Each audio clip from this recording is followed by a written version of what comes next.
He is. Ivy is there. There I am.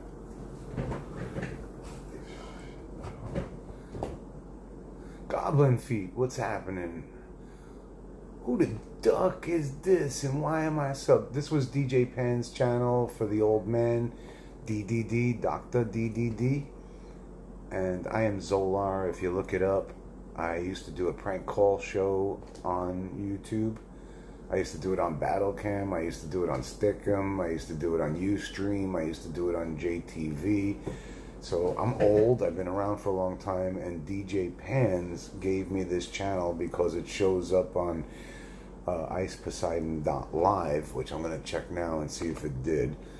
And I'm going to start streaming IRL. Oh, there it is. It says Zolar Vision. This is great. This is all I ever wanted. Somewhere where I have a bunch of people who are interested in what I'm doing. So, yeah, back in the day, I guess you could look it up, Zolar Vision pranks, and you'll see some pranks that are left over from other people. Need a new profile pic. Where is, what profile pic is there? I don't even know. I just started finagling the channel. I'm not really good with this. Zolar was a famous radio guy, says the actual DJ Pans. Yeah, I have to figure, I'm gonna need some people. I'm gonna need some some editors for when I go IRL to cut out the highlights for me, so we can get the highlights before any other channels nab them up or whatever. I'm also gonna need somebody to make like a cool like banner that I could put up on my channel, which if you look in the description, let me look, I'm here for you. Thank you, Puppet Master. Hit me up, TheRealZolar at Gmail. So it's TheRealZolar at Gmail. Or just DM me on Twitter. It's at Zolar, or Zolar Vision on Insta, I think. But anybody who wants to, who the F are you? Shiny, it's Zolar Vision. You could look it up. I used to do a prank call show here on YouTube and all of the other streaming channels about 10 years ago. I stopped about 5 years ago. But I mean, I've been doing it for a long time. I've been around for a while. Used to do prank calls live. What happened was, it wasn't like this back then. There was no way to support your streamer on, you know, and I don't know, it was crazy. It's all good though. I'm back to do some IRL, and this is just a test right now. Right now, I'm just getting this channel off a DJ who had the old man Dr. DDD, and I'm gonna take it to the streets. I'm gonna fuck with people, you know, have some cool stuff to do. I don't want to make this about pranks. Yes, I'm in New York City. So in the description, yeah, Carl invited you to Harlem and you didn't show up. No, I told you that. And he just said, I'm going to be on this street at 10 o'clock. If you want to come, I'll be there. I'm not just going to show up in the middle of Harlem and go, hello, Carl. You know what I mean? You call somebody, you get on the phone, you go, what's up, dude? Yeah, cool, man. You know where this place is? You know what I mean? The guy's a little fucking leery, I would assume. You know, he might think something bad's gonna happen, or somebody, you know, he's got to remember, he was a stream sniper and just shows up. That's like he did to Andy Milanakis. I don't do that. I make plans. Ni hao, what's the word? First of all, I'm not a moderator here. DJ, can you make me a moderator? I gotta figure out how to do things with the channel. I don't know.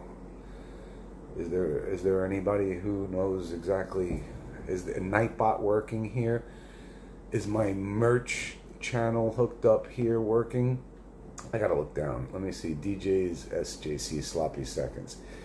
Well, actually, DJ introduced SJC back to this style of getting attention on the internet. SJC had been on Battlecam and was working with Alki David and stuff like that, and I was doing stuff on that channel also. So he quit, and you know, he gave up because it was over. And then DJ was like, check this out, Ice Poseidon. and then even brought him to Meat Ice, and then boom. So I would say DJ made SJC. He looks sickly now. Well, listen, he's not leading a healthy lifestyle. He's got fucking dog shit all over the place, inhaling, the fecal matter.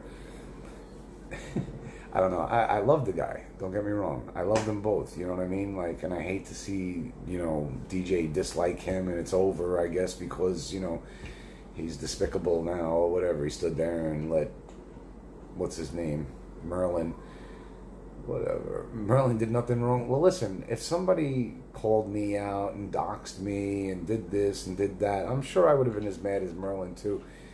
DJ's got to understand that, you know what I mean? But DJ's a great guy.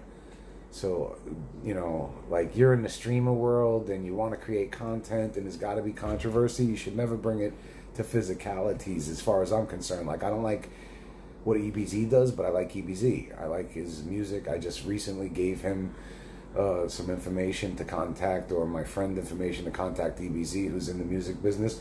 I'm hoping that that's going to take off. It's a real cool thing. I'll introduce all of you to it too. It's called Road to Fame. My friend D-Tron, Bendros. Bendros is used to be in an old group called Two Live Crew. Two Live Crew was really famous. It was really bugged out. Let me see. I like to fart in Tupperware and close the lid. Me too. Hey, what's happening, Skimpy Pat? Let me see. Dude, sweet. He gave you this channel. Yes, it is. Dude, sweet. It is sweet. Then fight me face to face. Don't attack me in the back of the head and off camera while I'm walking down the street. Right, exactly. That was cold, DJ. You're damn straight about that. Dempsey says Merlin is a racist too. Listen, somebody's message was deleted. I missed it. Am I a mod now? Can you make me a mod, DJ? Do I have? I don't know. I don't know exactly. I got to figure out how to.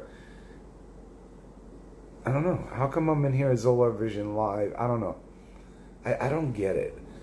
I'm a little screwed up. Two Live Crew was fire, man. They were very controversial back in the day. And my friend D-Tron, look him up. It's Road to Fame. He should be on Facebook, but you might have to put like D-Tron Bendros.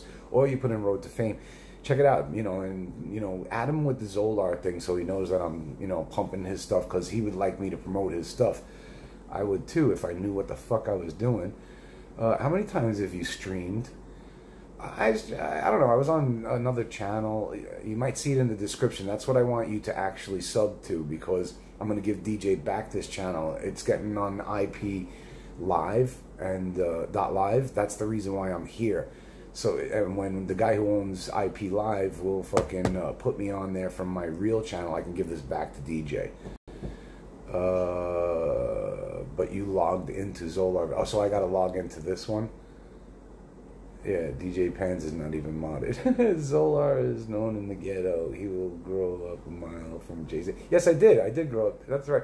I used to actually work in the school where I was a custodial worker in a public school where Method Man had his children.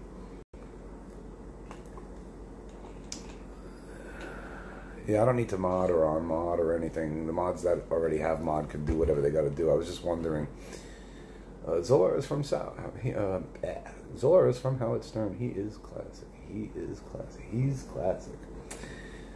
Yeah, I've done a lot of things actually. I did the internet here. I actually did this kind of stuff, like a desktop thing where I did prank calls. Like, I would take calls from the viewers, right? They'd give me phone numbers, and then I would call and prank whomever. Sometimes it was a hotel, and we'd do like things. It was terrible. I had to stop because it was getting worse and worse. Like, I would get a hotel and call a random room number and tell them that I was the guy at the desk.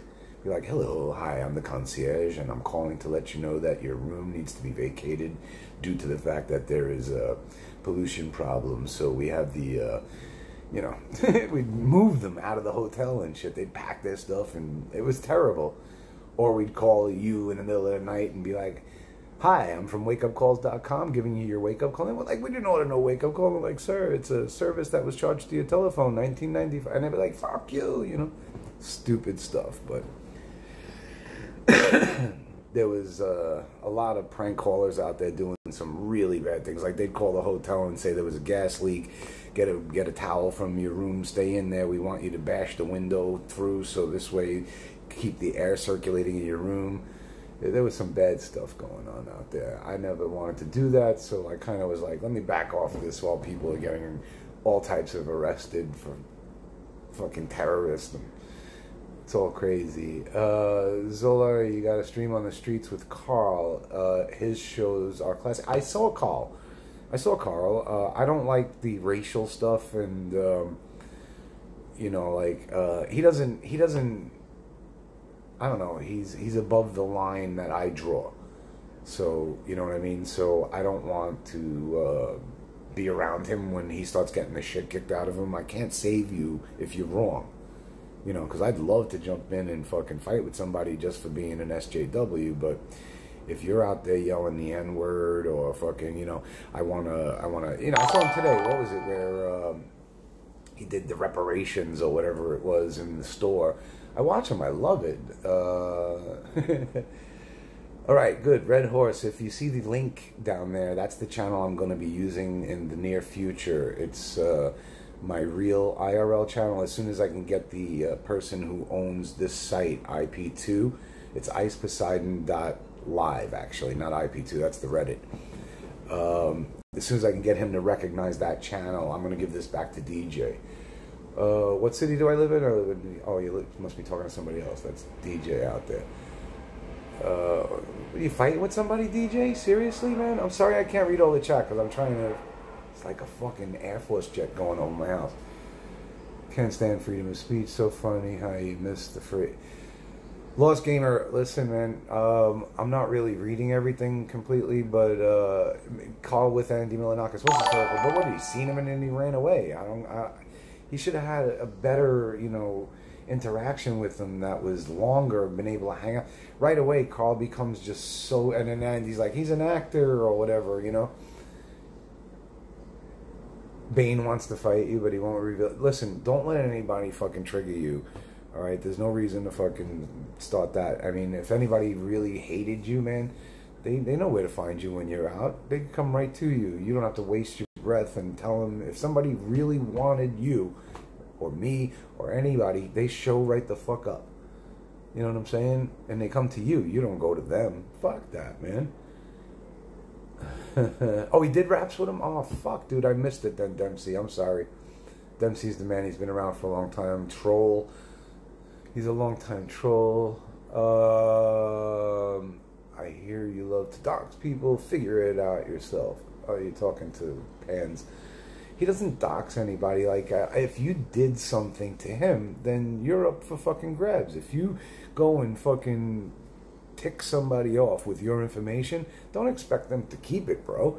If you're gonna fuck up somebody, then they're gonna fuck you up too, and then you fuck them up, and they fuck you, and you keep escalating the level, and before you know it, you're threatening each other on the fucking stupid internet. It's not worth it, brother. Let it go. Let it go. Let it go. My next series of YouTubes will be crossing the world, knocking on the doors of these internet trolls. You're nuts, dude. I love you to death, but you're nuts. Fucking, you know, don't... I told you a million times, man. Fucking... I swear to God, this is my advice to DJ Pans. It's not even a secret. It's anybody normal would say this to somebody they liked. Go and do what you gotta do. Whatever it is, even if it took 1 full year, get off the internet, get off the drugs, fucking lick a shoe for an entire year to get what it is that is rightfully yours, that has been taken away from you. Do this. Get it resolved. Become an independent person with your rightful stuff. Then come back with a vengeance, because everybody you ever met will be beneath you. If you had $4 million and a nice house, there's nobody. Ice Poseidon don't have that saved up. You've won. You know what I mean? Like, you did it, okay? Because literally this was like the destruction of you. So get rid of it. It's easy to put aside. It doesn't matter, because when you come back, every single person will see you. And they'll be like, there he is. Check him out. He's driving his own lovely car. Now look at him. He lost fucking 80 pounds. He's got a girlfriend. A year off and coming back, you're a completely different person. And there isn't one person who's interested in you enough to show up right now that won't come back to look at you and hope either you've made it or you failed. That's what you got. You've either got a troll or you've got people who like you. Look at what Schmiggy did in the beginning. He flew you to his fucking place and hung out and you had interactions, and then, you know what I mean? There's people who like you, and then a YouTube moderator says, you gotta admit it, DJ, even though your life has been hell the past 10 years, you probably gained lots of wisdom, and it'll make you smarter. Yeah, there was a lot of experience for him out there. I am sure of it. He has gained plenty of life lessons. Success is the best revenge, DJ. This guy is speaking wisdom. Yes, actually, that's what I should name my channel, is Wisdom Live. And the reason why I say that is not because I'm smart, only because I've been around with a lot of experience, and I've made many mistakes, man, and lucky to be alive. If I went through a list of people who are dead that were in my age bracket, that grew up with me, that I should have been just like, on drugs, in jail, or dead. You understand?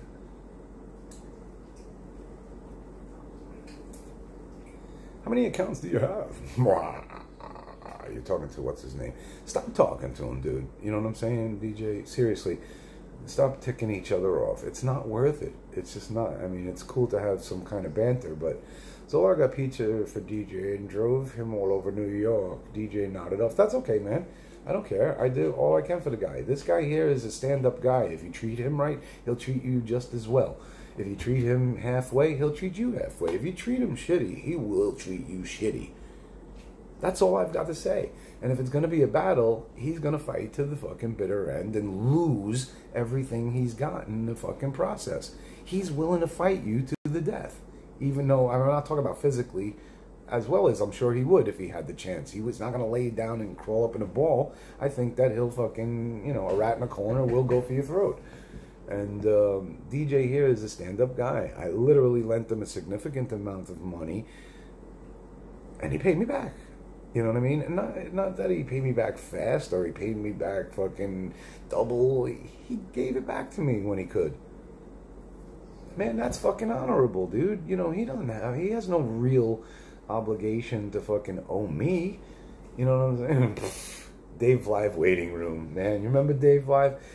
The last fucking troll I did to him was, I literally bought him a pizza, and I told the delivery person to tell him that this is on the house for all the trouble that 4chan has given him over the fucking time he's been live.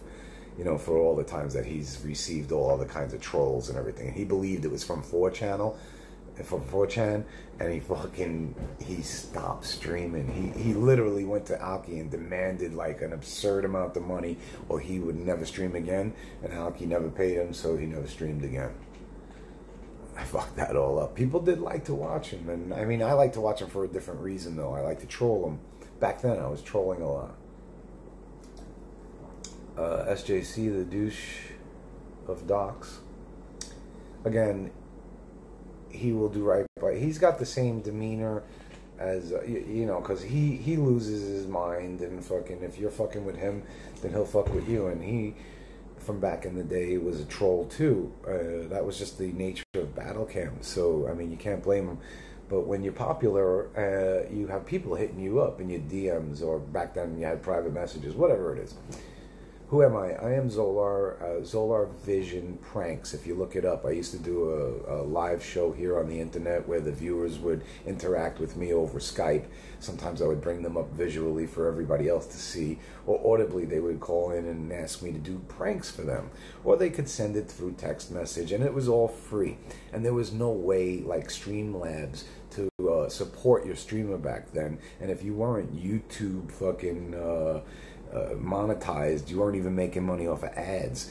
And I was so basically doing it for free. And then one day Alki David asked me to come to Battle Cam, and there was opportunity to make money, and I stayed there and made money. But I was doing it way back when Ustream started on Stickum. I was doing it on JTV. So I've been around for a really long time. I used to hate this one streamer so badly that when he was a transgender. Yeah, we used to fuck. There was no real rules back on Battle Cam, so you would pick on somebody if they had cancer. It was horrible.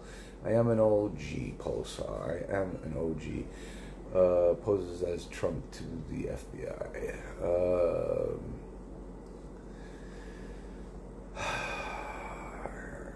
I can't call the FBI. Prank call the FBI. I had made prank phone calls to the FBI. It's not illegal to make a prank phone call to the FBI as long as you don't threaten their bodily injury or, you know, whatever. You know what the, you know. You can't say there's fire, this, that, whatever. Zolar has a smooth voice. I smoke a lot, dude. I smoke a lot. You know, I got weed here. I got fucking cigarettes, a fucking vaporizer. That's not a smooth voice. That's the fucking cancer, the pre-cancer talking. As now you make me light a cigarette, you bastard. How big is my hammer? Actually, I'm Irish and German, so I guess it could be smaller, and I wish it was bigger. But I would say, and guys usually lie, but I've measured it, and it's very close to 7 inches, which isn't big. And the thing is it could be fatter. You know what I mean? And I go like this because I guess that's just the muscle memory. So when I'm whacking it, it's only like that. You know, so I wish it was fatter. And if there was a thing where you could, like, shoot some lip injections in there and it wasn't all, like, if it made... Because mine is beautiful. It is, like, the perfect fucking symmetrics, and then little perfect fucking, you know, I hate to think my mother was watching and I'm fucking answering you. Am I retarded or is it you for asking? Just wondering. Is it me, people? Paid me to do what, says DJ Pants. Paid you to do what? Are you asking me about, I don't know if you're talking to that guy still. Whatever happened to Major Chaos? I asked him if he'd like to do something with me for this IRL streaming I want to do. And he's actually too busy having an actual life, you know, doing a real job. So he declined. I mean, he said nicely, oh, sure, if I had time, and I'd be glad to, and hit me up. But he didn't want to dedicate himself to any real help. So I'm just going to say he's a no goodie. But, you know, if you look at Facebook, he's Adam Irelander. And he posts, he's a chef. And I lost my mother. Oh, I was going to say, I lost my motherfucking lighter. Treyway, what a, all hell's Zolar, Clock Angster, EVZ is dead, and Time Bomb. As I said, just, I don't know when I said it, maybe it was on another stream. I try to help EVZ out. I'm hoping that it's going to work out for the nice guy. Because, like I said, I don't like some of the things he does, but I do see that he has talent. I could see past what I don't like about it. Like, I'm not a dedicated watcher of his stream. I do and have seen his stream. Wait. Do you see Discord? What? Wait. No. Zolar missed Blog TV off that list. He was on that as well. Yes, yes. If I had mod, I'd be hitting some of you guys off with mod. I'd like to make every single person, when my channel, when we go over there, if you hit the link, is my link there, by the way? For my other channel, because that's where I'm going to be. Gucci's is not pregnant. You're already mod, says YouTube moderator, says I'm already mod, I'm a YouTube moderator. Anyway, I didn't come on to do a show or to hang out or anything, but I see like people here and they must be bored because YouTube is down or was having problems. So let me look on iceposeidon.live. That's where I go for my IRL streaming needs. And we only have Harvey J. We have me. I'm beating Harvey J. At least I should be beating Harvey J. Because, I mean, listen, he's got a fucking great setup there. His camera is switched to the person who's talking and stuff like that. Now I'm watching him with some kind of poker going on. I haven't watched it in a while. But when he does, like, you know, he's at a table with 4 different people, it's pretty smooth, but boring. Boring for me. That's a yikers, dude. And that style of hair, and when it hangs in front of your face and you're looking around it, that's irritating to me. I have like OCD, so I can't do that. So, but nice guy. So anyway, Lucha's got 72 people. If only I could be better than Lucha, then I'd be thinking something special. Berg is next, and then we're up to Tracksuit. I never watched Tracksuit. I don't know why. He's a goofball. I mean, he's definitely matured and metamorphosized since the first day, but I can't. I don't know. It's like at first, I don't know. It's hard to explain.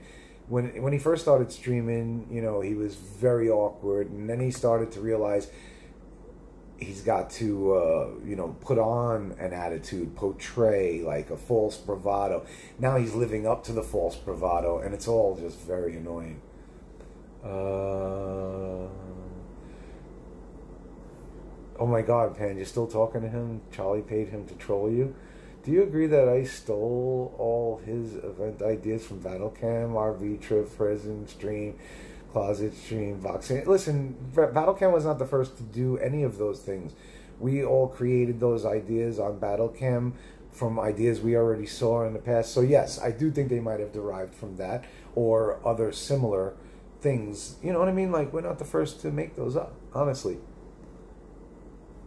Giant doves.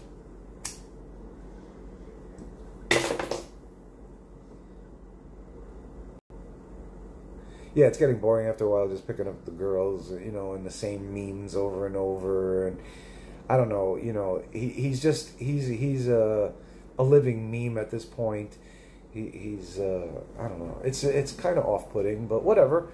It was good to see, him get his dream, though. He was in America. He had a fucking Corvette from what's-his-name lending it to him, He did all of that, You can't be jealous about it. I just didn't like him as a streamer. He's a good kid. He means no harm. He'd be faithful to you, as a friend. Yeah, the on-stream persona.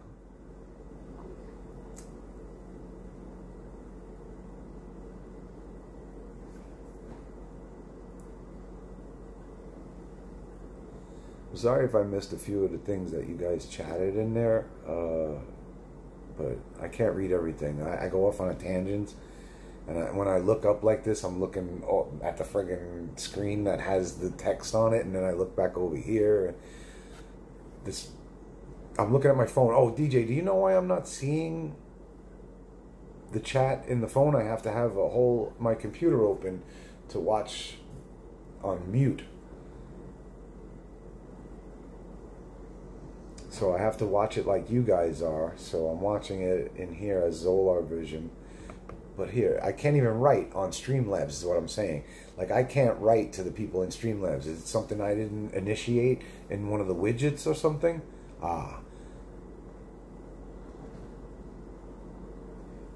don't see the chat on Streamlabs. And when I tap on the screen, I double tap. Of course, it changes the camera from front to back. So I don't know if I have an old fucking version of it, but no chat is showing up there, and I don't have a space to write in the chat on the Android. I'm using an S8 Plus. Did I not initiate a fucking widget is what I'm thinking. I don't know.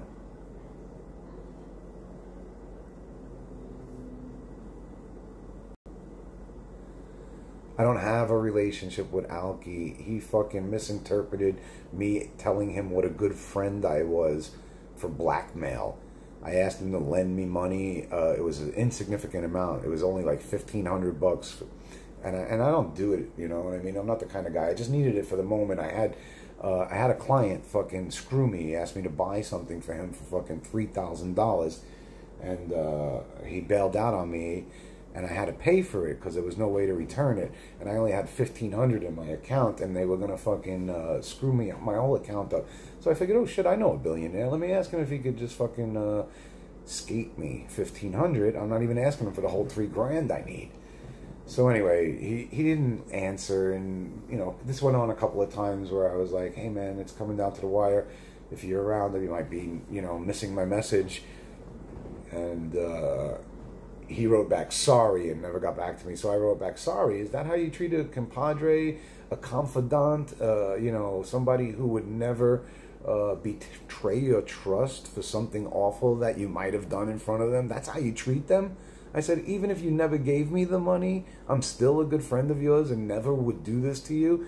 I mean, what you did was despicable, and I never mentioned it in all the fucking 6 years that I know you and try to extort you. And then fucking whatever, he was like, here's the money, and fucking don't ever talk to me again. And then when I tried to say hello to him like a year later, like, are you still fucking mad? You haven't even said hello to me. He's like, you try to blackmail me. And I was like, get the fuck out of here, you scumbag. And then that was the last time I ever talked to him.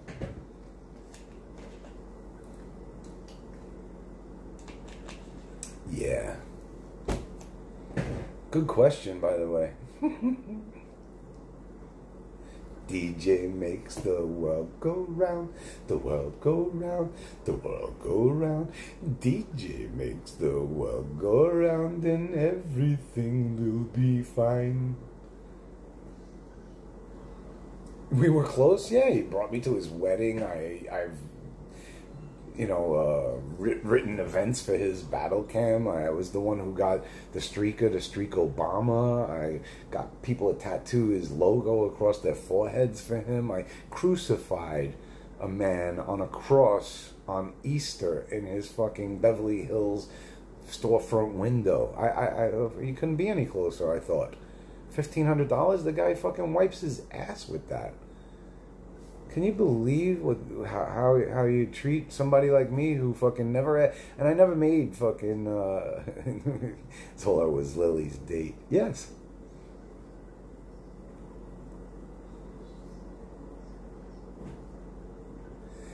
Trump won is you're talking about what's her face? Goo. Whether she did or not, what's the difference, dude?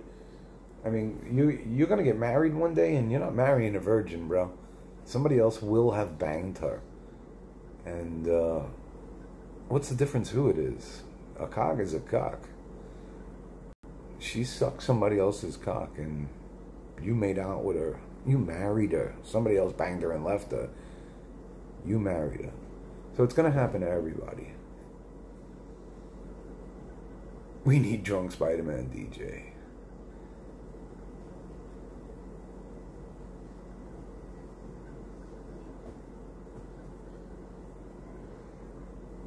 Yes, I did, Dempsey. You fucking remember everything, man. You remember everything. And I only did that because I couldn't even afford it. I couldn't even afford that $500. And I also sent a... that's what happened. That's what happened. No, Dempsey, you're wrong. I did. I brought that check, and Alki was nice enough, or... It was Jen. I don't remember. Jen or Alki, one of them, I can't remember exactly, insisted that I would take it back with me, so I did. They insisted. They wouldn't take it. And I went to their gift wish list later on, after the wedding, day later, whatever, and the only small items that were left that were in thousands of dollars were these fucking, like, $75 candles, and I bought 2 of those candles. And they never sent me a thank you card. I said it to him once on the air. I was like, I never even got a thank you card for the nice candles I bought you, as a joke before the blackmail thing. And he was like, you never sent any candles. But I did, because I have the receipt for them. They were on his wish list.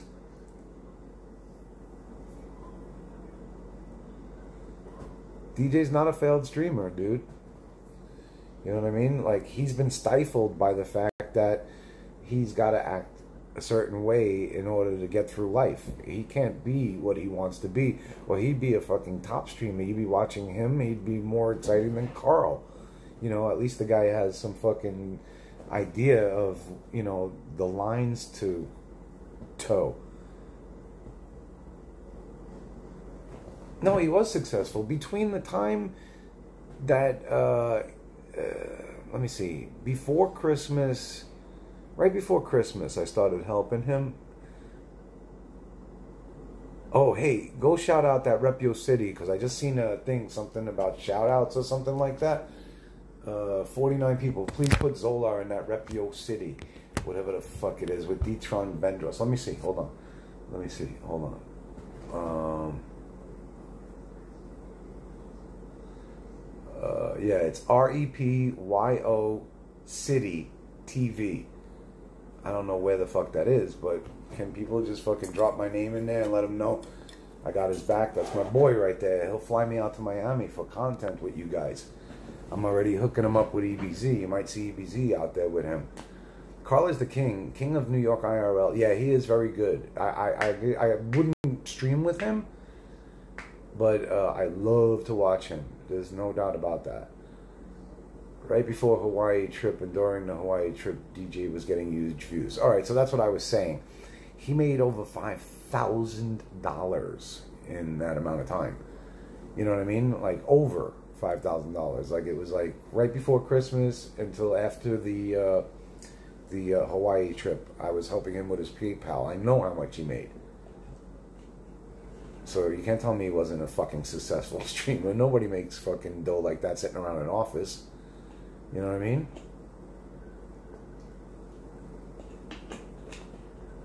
Do not say the Lord Pan's name in vain. He made 5K and spent 6 on weed. Dude, he had a PayPal and he gave me a percentage and he wasn't cheap about it, this motherfucker. And I felt so bad, I fucking like, you know, I actually like lowered the amount without him knowing and gave him more than he should have. And I wasn't greedy. I'm not a greedy bastard. I never was a greedy bastard. And then when it was over and he stopped getting money and he needed some dough, I lent him money and the fucking guy paid me back. What's happened to Raw Soul? He spent it on weed and hookers. Yeah. And he paid it back unprompted. I just told him, look, DJ, I'll lend you money,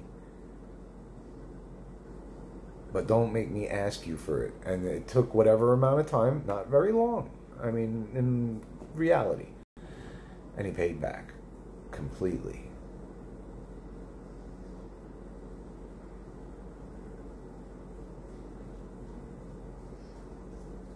And your kind of girlfriend hates you. Well, she's a little bipolar, man. Just, you know, you got to kowtow to her when she gets in her moods if you want it to stay a relationship.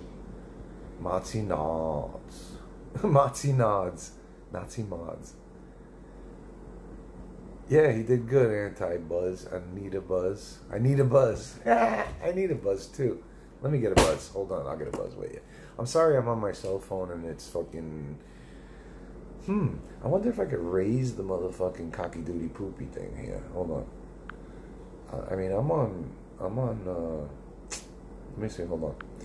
Sorry for my hand being in the way.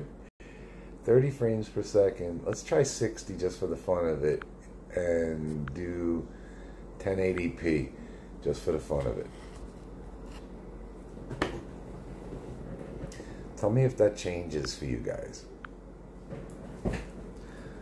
Zolar is dumb for not streaming with Carl Dempsey. Shut the fuck up. That guy is going to get shot in the head live on camera, and Zolar does not want to get shot.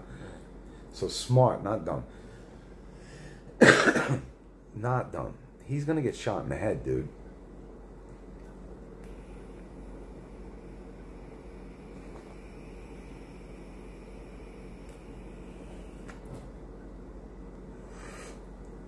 The human TTS was great, man. I'd like to find that guy and follow him around, dude. That shit was off the hook. Now, how do I fucking... I'm going to have to give you the password, DJ, so you can get into this account. And, I don't know.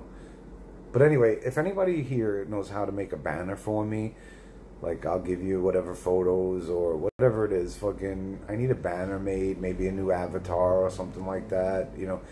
Help me out, who wants to fucking go into my Discord and meet up with me and fucking, you know, show me how to navigate the Discord and crap, because I want to take you guys in Discord and let you fucking be heard on the TTS speaker and shit like that. You know what I mean? There's certain things I want to do. You think Carl wants to be shot? Maybe. Zolar's down for not streaming with Carl. Zolar, did you go to Joey Boots' funeral? No, I didn't. I didn't go to Joey Boots' funeral. I still watch that video sometimes. What up, Zolar? Met you at... Oh, really, man? Hey, Tokyo. That's funny, man. Fucking, we had so much fun there. Looking good. Oh, God, what fucking...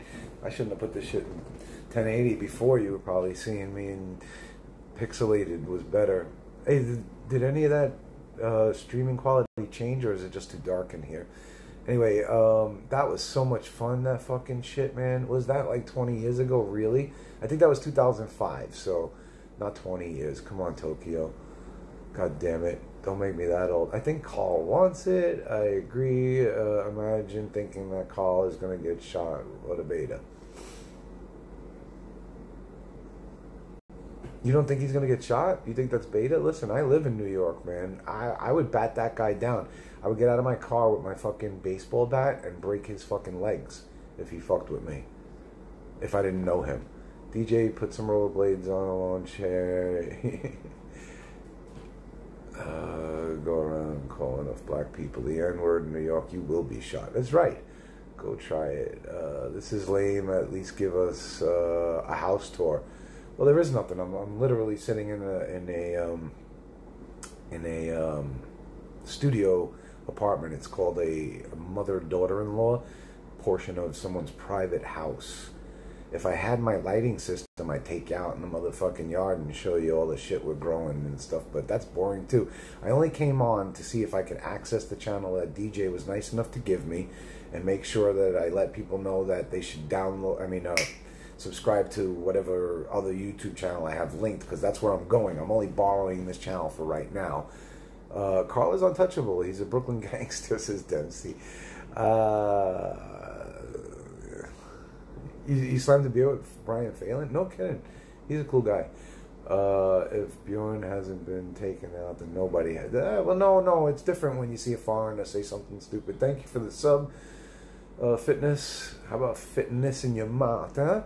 Fucking Carl definitely pushes the line in a few dangerous situations. EBZ called you a meme streamer. That's okay. I don't care. I'm not about fucking worrying about anybody else. I like EBZ's style, and my friend signs or helps get people signed who are unsigned artists.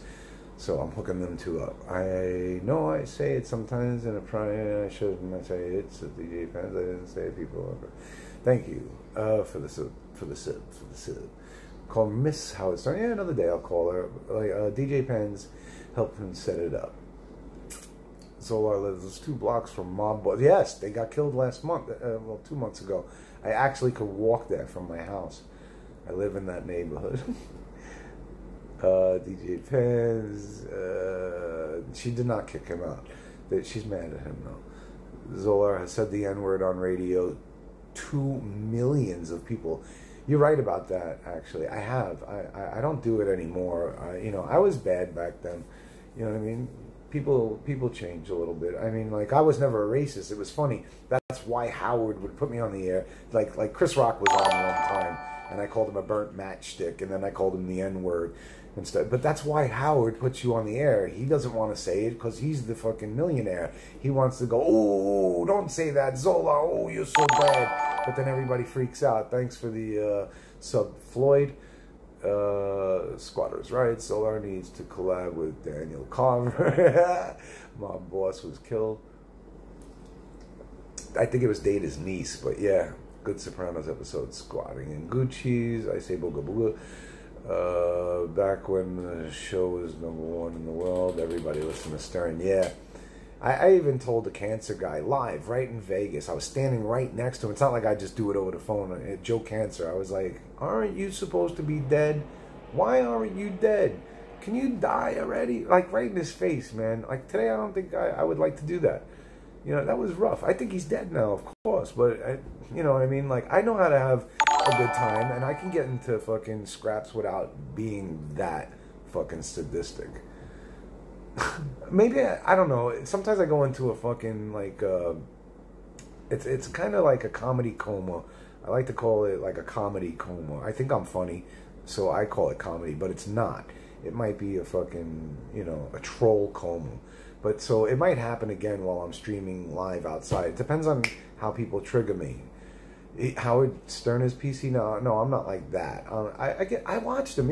He's a lot less offensive, but you know, he's not PC. You know what I mean? He still asks some pretty good questions and stuff. Yeah, Artie's nose is out of control, man. He was working in a gas station and shit, you know, and he was standing there with his baseball glove throwing the ball to whoever would play catch with him. Literally working in a gas station. Zolar cried when Joey Boots died. I never cried in my life. My father died. My brother died. I never cried. I don't know why. I mean, I feel sad, don't get me wrong. I never sat there and wept. You know, I might have felt emotional or whatever, but I've never cried. There's something wrong with me. Is there something wrong with me? Joey was a nice guy. Yeah. Joey was the one who filmed the Obama streaking.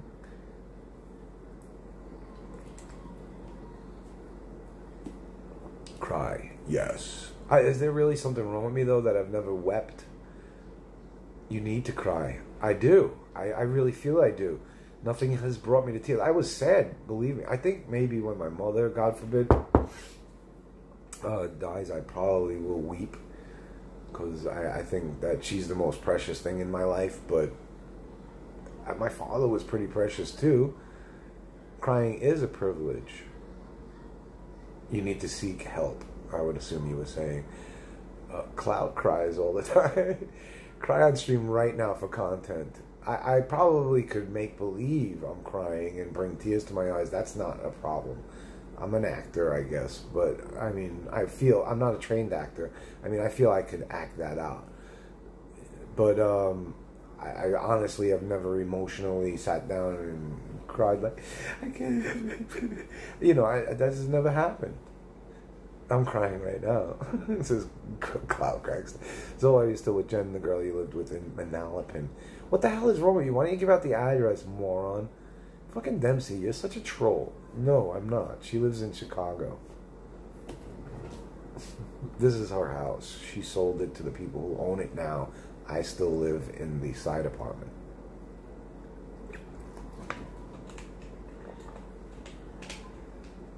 Who are the top 5 battle cam streamers? Well, I would say it would be the people who made the most, viewers come around, and that would have to be TGS, Dave Live, and then I don't remember anybody else, and myself.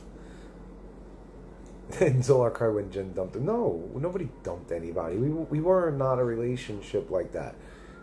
She was going through a divorce and she needed help with her child, and I was just there at that time.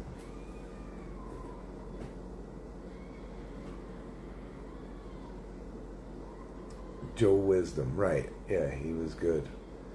And then people did like Bourbon. Thoughts on Stuttering John? I liked him a lot until, he left, of course. He was the one who made up this name. I had called in when Riley Martin was first on Howard Stern, telling about how he was abducted by aliens, and I called in from the mothership, and I told John when I called that this is, the captain of the alien mothership, and he says, well, you have to have a name. I just can't write captain of the mothership. He said, what's your name? And I said, I might have said, Grolar.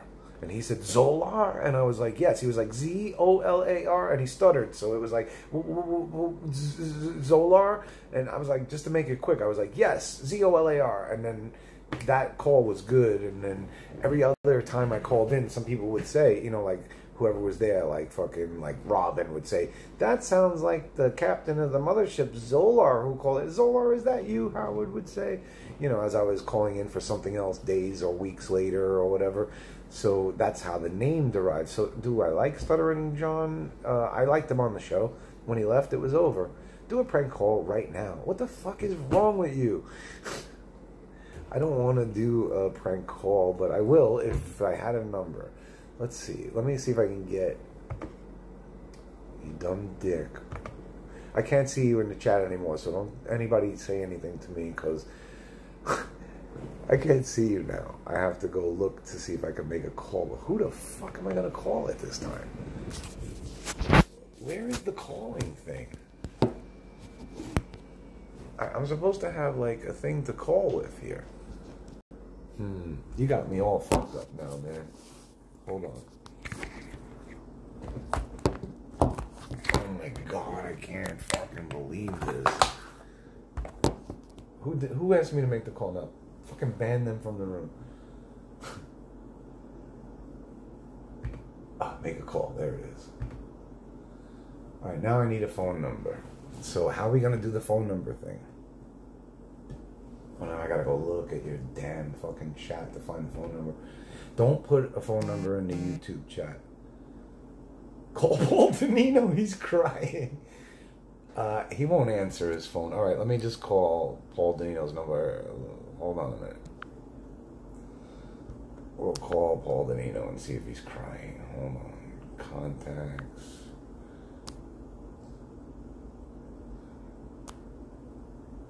A, B, C, D, E, F, G, H, I. Okay, H, J, H, I. Ice. I. Yeah. I know he picks up sometimes. That's why I was going to actually call. H, I. I'm trying to scroll through. Is it the Ice P? Or yeah, it must be. Alright, so let's see. The number is it the 323-250 number? Is that the number? Well, we'll find out now. Hold on. 323-250.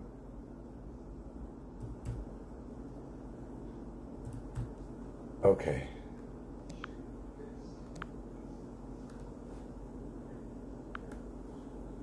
We're calling that number now. Okay. Hello. Please state your name after the tone, and Google Voice will try to connect you. That's not it. That's not it.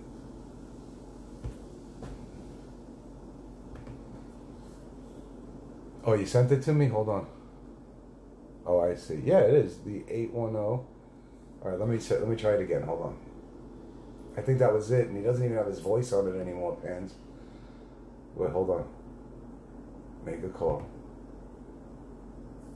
323-810.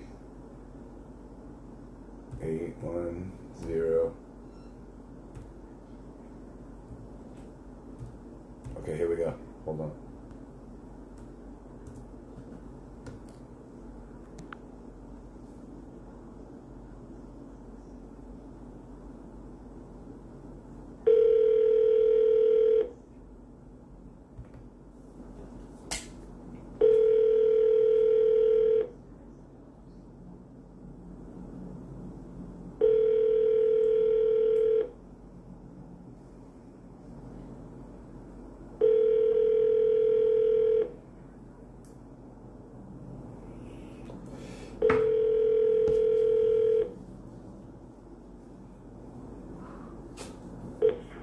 Don't leave a voicemail.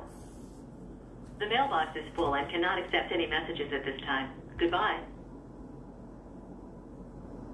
Goodbye.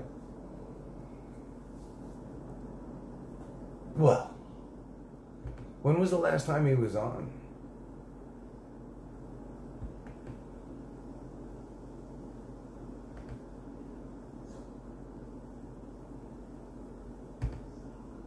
Get rid of Facebook. Oh shit, man. I literally just lost the chat. Hold on a second, people. I'll be back to get you. Coming to get you. Wait. Fuck. There we go. I'm back. Now, let's see what you're saying. Usually it doesn't ring. Yeah, tell him you have computers from the FBI. He's depressed now. Not gonna answer. Call Paul. He's crying. Ice is over. His girlfriend dumped him. Yeah, that's what I was gonna ask. Is that what happened? She went wherever, and now she's not coming back? Because they bought a dog together. That doesn't seem normal. She must be coming back. No, he knows my number. He would have answered, if he felt like talking. He has answered me before. He literally has had a conversation with me off the air and on the air too. But I mean, he obviously didn't block my number. He has answered my text. I could show you conversation I've had with him. Oh, that's the rumor? I didn't realize. But, I mean, I guess I did realize. I gotta go outside to smoke this, because it stinks up the entire fucking house from head to toe. Oh, oh,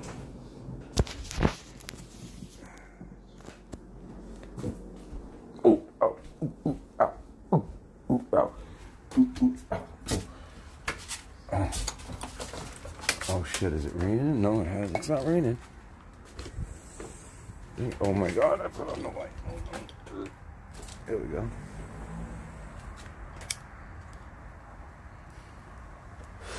See, here's the thing now. I'm away from the computer and I can't see the chat. So there's something wrong with my Streamlabs. Something is wrong here.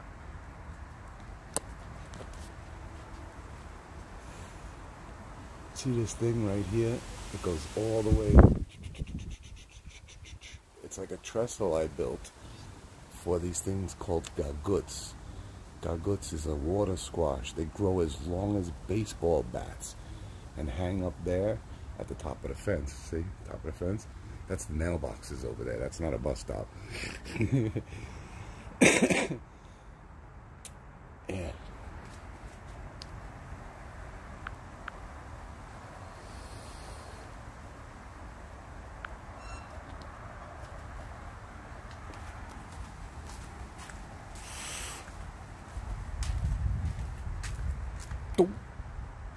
Mailbox.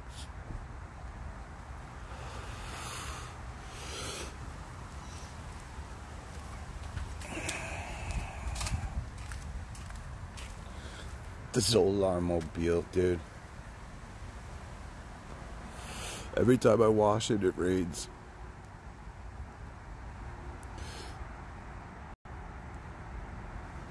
And I can't see what you're saying in the chat, so.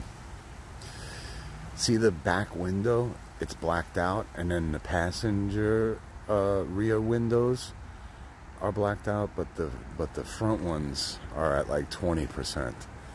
See the differential fluid there? You see? Yeah, you do. Solar panels. It's not mine though. I don't own this stuff. So don't get jelly. I'm just renting. I'm a renter.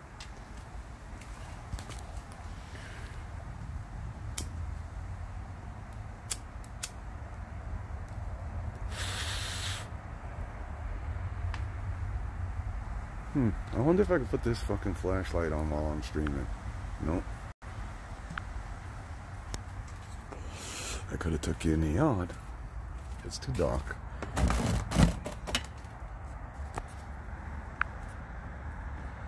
See? Way too dark. Can't even focus.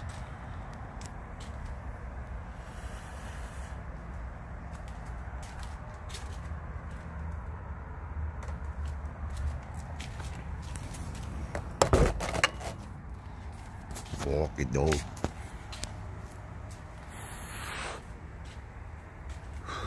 So now that I got the channel working, if I can get the chat going, maybe tomorrow we'll go out and fucking annoy some people.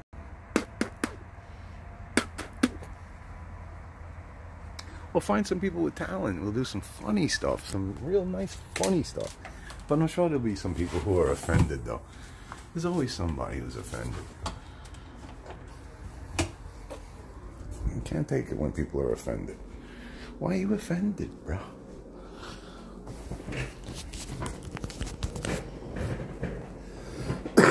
Oh, I'm back. I can see the chat. That's my Uber. Zolar panels, exactly.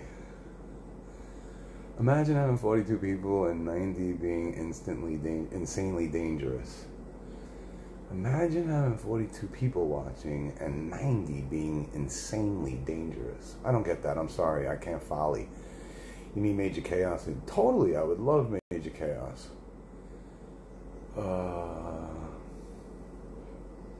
You can from a top panel. I don't know what you guys were talking about. Zolar needs Preparation H on his life. You guys would be my Preparation H. I can always use a split window. Oh, right here on the S8. Yes, Yes, you're right. I could bring up YouTube and watch the chat that way. Halfy. Right now, I'm basically just looking at myself talk. It's ridiculous. This is the EBZ waiting room. Is he not on? Hold on. I can't wait until my friend gets in touch with him. I'm sure he's pissed off or disillusioned with the fact that I had called him excited for him to give me all his information. And my friend hasn't had the time yet because it's been Labor Day weekend or Memorial Day weekend, whatever the hell it's been. Fucking, so they've been doing shows on that channel.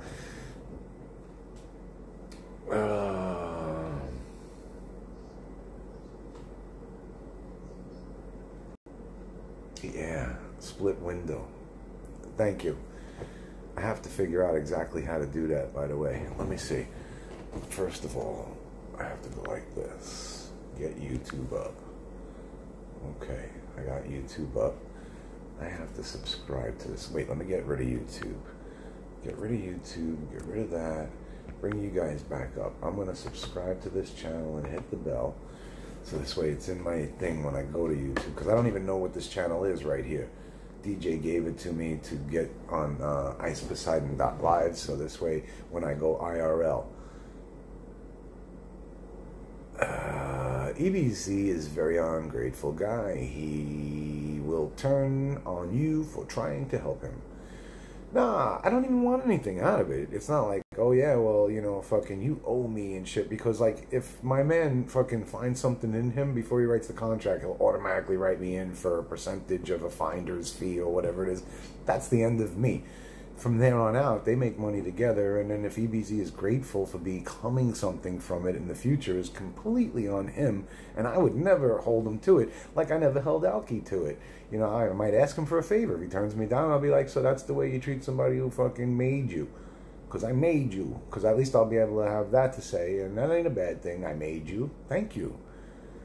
If somebody made me, I'm going to be thanking DJ for making me. This here is making me. I never had. Let me see how many people are here. 42 people. I only get 10 people on that other channel, and I'm asking you to subscribe to. That's down in the description.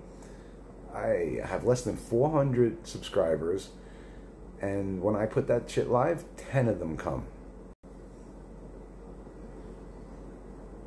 Paranoid schizophrenia. Pray for Mele. I'm high. You mean this isn't a commercial for hair loss and prostate treatment, you scumbag? I'm not losing my head, dude. I'm a lucky motherfucker. My father was bald.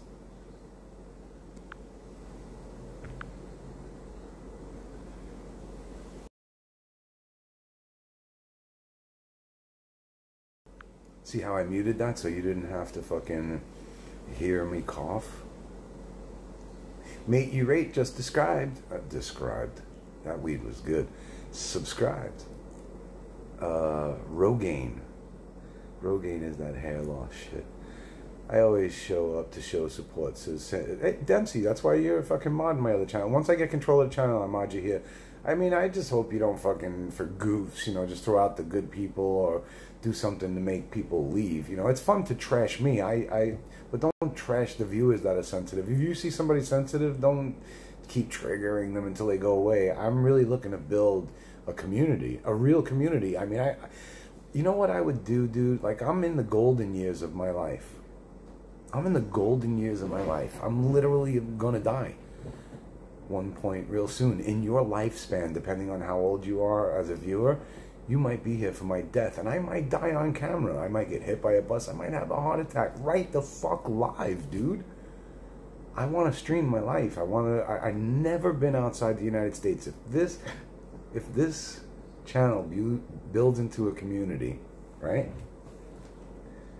And the viewers are supportive, and I get a fucking passport and leave this country for the first time, it is gonna be a mess, dude. I have no etiquette. I will not look up what's proper to do in Japan. Japan's got to deal with, they want fucking visitors and what do you call it, tourism? Don't expect me to know to take my shoes off before I walk all over your temple. I don't know that. That's the real deal. Now, I'm not going there to disrespect it on purpose. I would take off my shoes because I do know that. Don't leave the United States because you won't be allowed back. Shit, man. I never left the United States because I've never been able to afford it. I grew up in a very, very poor neighborhood of Brooklyn, and my parents did the best they could to make for a beautiful environment for me and save their money to take me to see nicer things and put me in Catholic school where I was private school with a uniform and a tie as a child. You know what I mean? Like, I obviously was grown up properly in the worst conditions. And I was never able to take that advantage and make it into something profitable where I could have been something and gone somewhere with my life. I've always been this far from either fame or fortune. Like I said, I've been on other shows other than fucking Howard Stern show. I've been involved with the Battle Cam, and I've known people in big positions that could have boosted me into a better lifestyle. It's never happened. But the janitor pay wasn't bad. All that, wow, being a janitor for 17 years in a union, while 8 of those years owning a tattoo parlor. I tried so fucking hard and failed and failed and failed. And when I saw this Ice Poseidon thing, because he calls me one day, well, actually, Scuffed Jim Carrey calls me up and says, hey, you mind if I give Ice Poseidon your phone number? I'm like, who the fuck is Ice Poseidon, dude? He's like, oh, he's this guy, he does and I know there's 1,000 guys out there. I don't know anybody, but I don't know how famous anybody is. So he tells me, he's real popular, he does this thing, and I was like, I don't care, yeah. I didn't even listen, like, who are you? I didn't get to look him up and find out before he got to call me. And he got me on air, and I was like, immediately, because I'm a dude who's like, I've been on the radio, I've done like, PSA for the Stern show, I've done like audio tracks, and I hear a voice as unique as his, and I think it's a put on. But there's DJs who like, what's his name? Scott something, Farrell. If you don't know him, look him up. Scott Farrell does the sports news, and his voice is like, hey, how you doing, everybody? It's Scott Farrell. And all the time. It's like that all the time. When he's not on air, it's like that, because I met him in person. So anyway, I thought he was putting on a voice, and I was like, nice voice. And he was like, what? And whatever. And then we started talking, and that's how I got introduced to this. Who is this guy? I'm Zolar from Zolar Vision. I used to do a webcast here on the internet. It was live prank calls. The viewers would send numbers. I would make pranks. Before that, I was on the Stern show. So I'm accustomed to being on the internet. I saw Ice Poseidon hanging around with fucking SJC, and it lit a spark in me and thought maybe I'd like to go IRL. So DJ, who owns this channel, lent this channel to me, hoping that I would be able to gain some viewers for the channel that's in my description, where I am going to be live streaming from. Yes, and I don't know anything about DDD and what happened to him, and he got arrested. I saw all that just like you did as a viewer. So, what mental illness do you have, DJ? I don't think DJ has anything too extreme, other than the fact that fucking he's a young guy and he's looking for the wild life and hoping it would have done an Ice Poseidon takeoff. But even Ice Poseidon's life isn't turning out so good right now. So nobody is really benefiting in that realm of IRL. All these gamers and stuff, though, man. All that shit that's going on. I don't think DDD died. I think he's joking. Nobody knows. I asked DJ.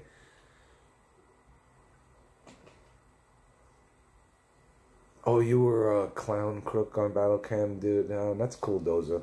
Or Dooza, whatever it is. So when do callers call in about their itching and stuff? Well, as I said, I used to do that in the past. This is going to be an IRL stream where I just go out and interact with the public. Like, I'll have different things that I'm going to do with them. One day it'll be a game show. The next day it'll be fucking competitions and stuff like that. Other days it'll just be fucking random, interviews. And then I'm going to let this the audience, you, the viewers, interact through the TTS speaker. I mean, yeah, right? It'll be text-to-speech. We'll be able to, I'll even give you the ability to throw the media through a Bluetooth speaker.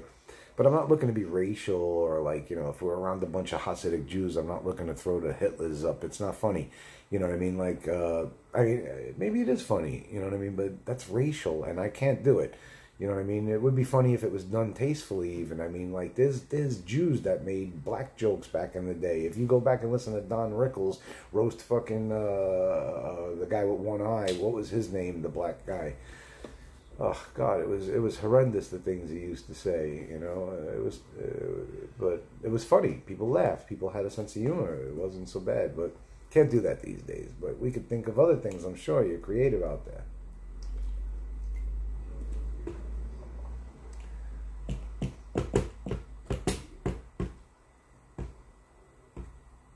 Not dead. I don't know. See, he's not dead. Sammy Davis, thank you. See, Corona, I would just hit you with a mod if you were in my room, but I don't have the ability to do it because I'm in here as this. Oh, here's the channel. Go sub to this channel if you would. I'd appreciate it. I just like tapped in numbers. Yeah, I can't type, man. You know, I see my son on the fucking phone going. I mean, nonstop. Like, he's hitting, like, you know, fucking space and periods and fucking all of the things. And, like, this long to his girlfriend. And I'm thinking, how the fuck do people type that fast? And lo and behold, I look at my daughter, and she was doing this. Double the fucking speed. Holy shit, dude. You know what I do? I fucking press that fucking microphone and I go, I will be there in 10 minutes. And it writes it out. I never type that shit. I never type it. I constantly say it out loud. Autocorrect, get the fuck out of here. Sometimes they slide in their fingers. They don't even lift them up to do this. They're just doing that swipe shit. And that shit's just guessing. Because, I mean, one time, I mean, like, we're all going to some thing where, you know, like, you know, everybody gets together and shit, and I'm writing to the guy, yeah, I'll be there in 10 minutes, I can't wait for you to meet my daughter. He writes back, what? With exclamation point. I go back and read it. It says, yeah, I'll be there in 10 minutes, I can't wait for you to eat my daughter.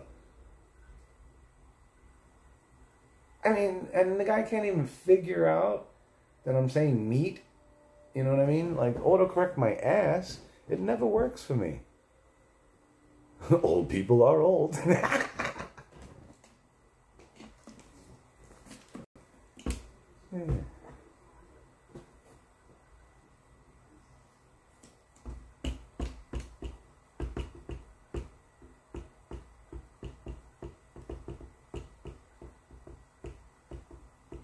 Yeah, that's they do. They type fast like crazy. Disney.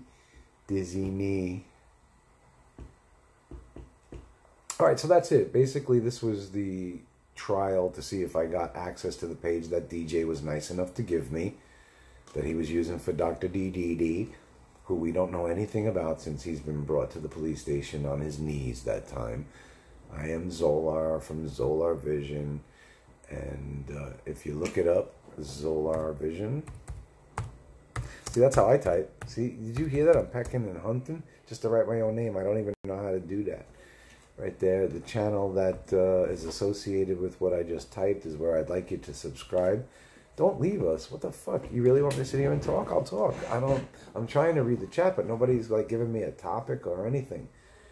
You know, I got one fucking, you know, thing to accomplish tonight, and that was to gain control of this. What is the Streamlabs? Max says, all right, that's cool. Does Nightbot work? Is that even important? I don't even care. I'm gonna have another cigarette. Whatever, dude. I smoke a lot, so nobody mention it and make me feel fucking subconscious, okay? Because that's the last thing I want to do. I want to come here. See, this is the difference, man. See, Ice gets stressed out thinking that he's got to stream and perform. It's really rough. I understand. I swear to God I do, because I did it for 10 years. I literally sat in front of the camera before it was popular, and I did a formatted fucking show where, like, you know, people would be calling themselves co-hosts and other guys wanted writing credits. I mean, I had fucking things that would roll at the end of the show that, you know, had music and the words that said people's fucking station on the show. I did that shit, man, and thank God for the help I had, or I would never have ever been able to accomplish it, and I'm just as advanced as I was then now. I'm willing to entertain, but if I don't get help, I won't be able to do it.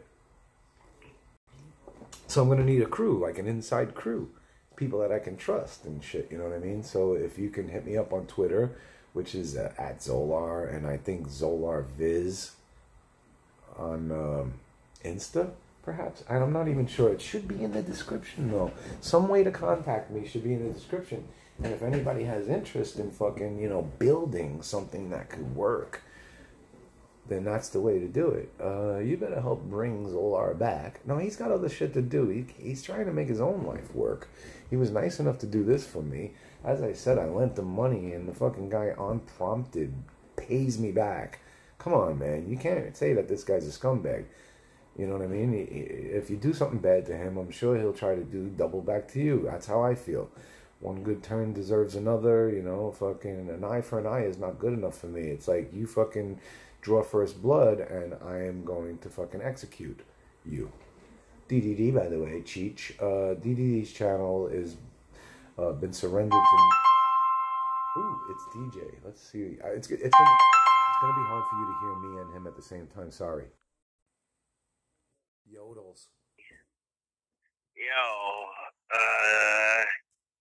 why don't you just do your old format and, like, would actually try, but do it on YouTube, and then maybe it'll catch on again. It worked before. Yeah, no, I'm sure it would work. A years lot of people... ago, but like you have to try. But there's not really like a good prank call show and shit. I don't know of one on YouTube. I am pretty sure that the terms of service on YouTube disinclude live prank calling. Yeah, but I've like showed my balls and bitchy terrorist threats, and I've done horrible things on YouTube. I just made another account. Yeah, I don't want to run. I don't want to run around. I just want to do IRL and maybe once in a while do some pranks. You know what I mean? To appease the people who want that on a different channel that's not going to get fucking my IRL channel taken down. Yeah. Yeah. Anyway, no, my life is fucking shit. So yeah, I don't know. I'll do whatever the fuck takes money to. I know how you feel. Yeah, she's like mad at me. I don't know why she's mad at me, but this is how girls are. But I'm good at dealing with girls. Sometimes they're just mad. I don't know what to do. I'm just gonna live in the closet. Well, I basically have to wait for her to get horny again, and then maybe she'll like me again. But I don't know. Well, I think the best thing to do is so mad at me. Absence makes the heart grow fonder. All right, I'm moving in with you tomorrow. No, I mean just like hide in the closet. No, yeah, I know. I need no. Like I need to leave for like a week. Yeah, hide in. Can I come over? Hide in the closet and shit. No, let me hide in your closet. I don't even. And for $100, you can shoot me with a paintball gun. We'll make $1,000 in one night. For people wanting to hurt Jewish people. Yeah, I only have a smaller than Gucci's apartment. My place is literally smaller.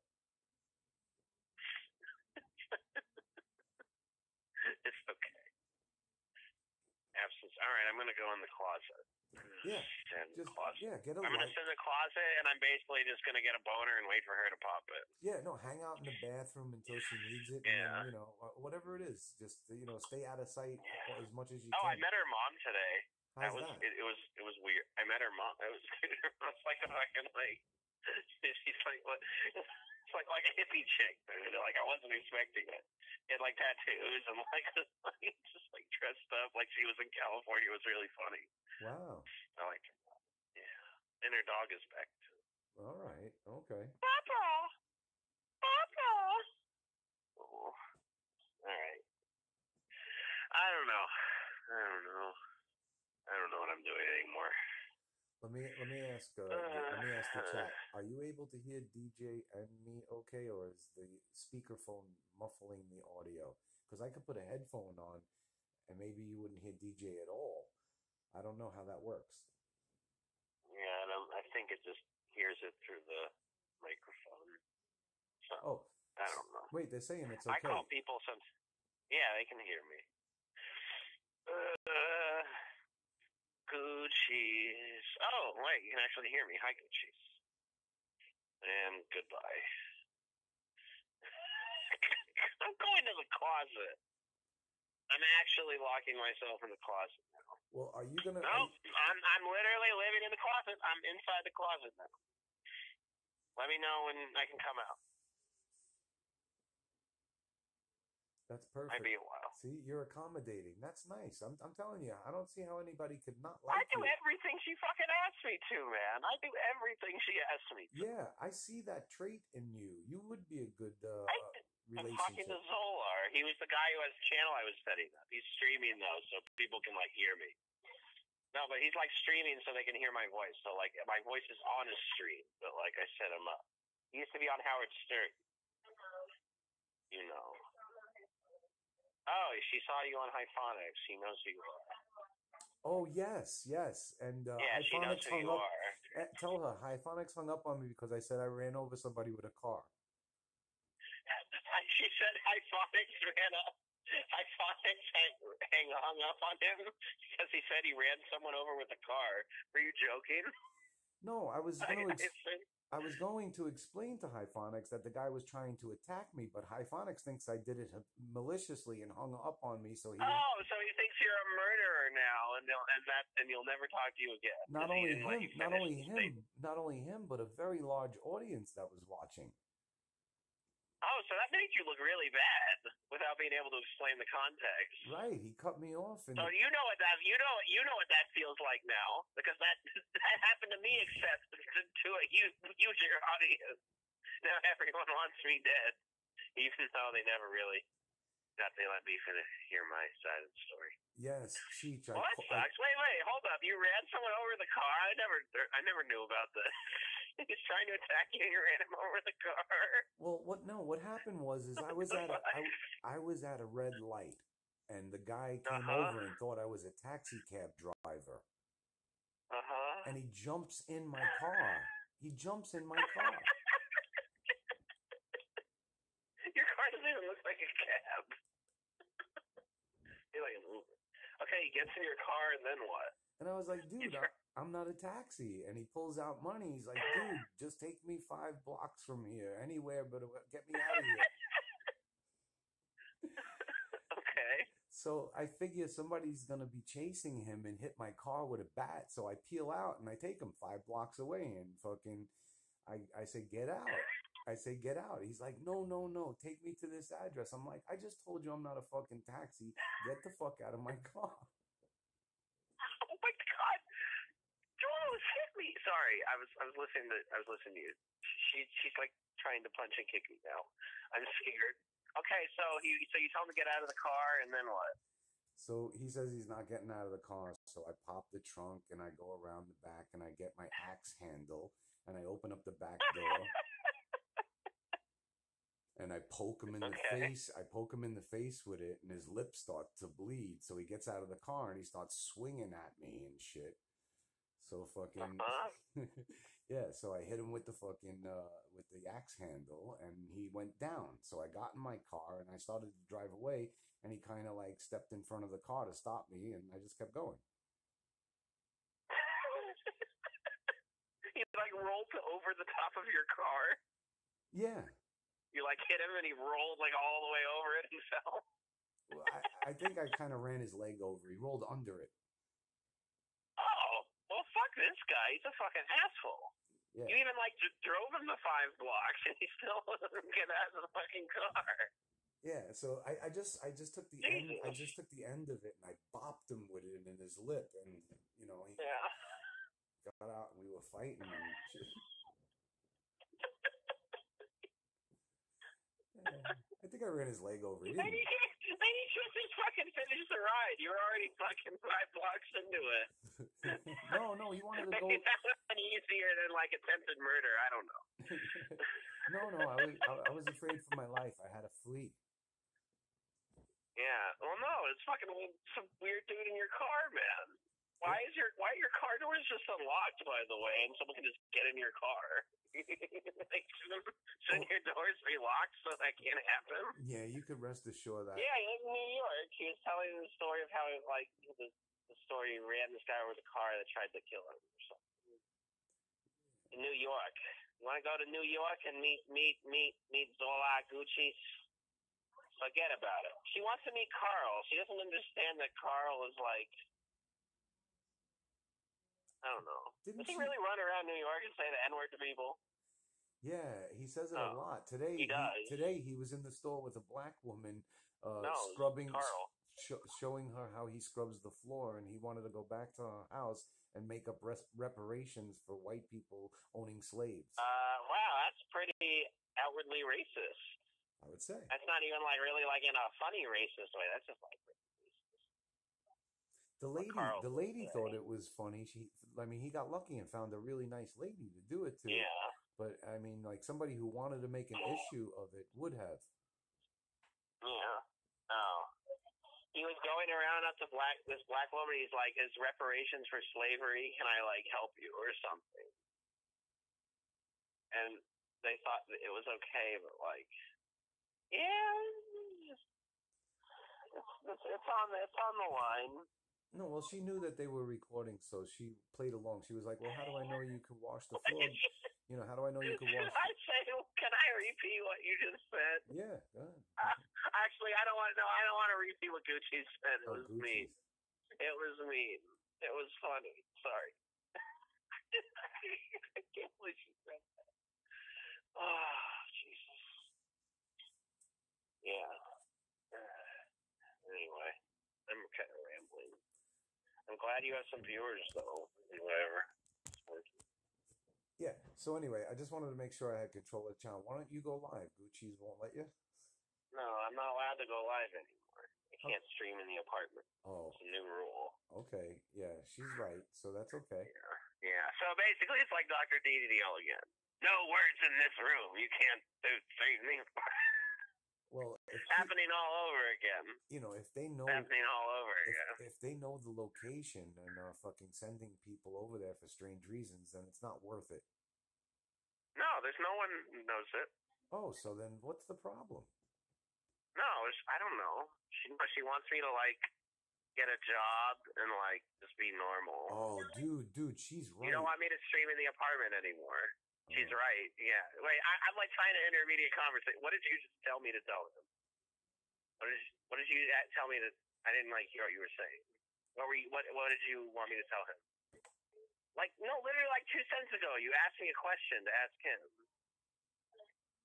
You forgot what you said 20 seconds ago. I love that girl. She's so funny. Oh, Jesus fucking Christ.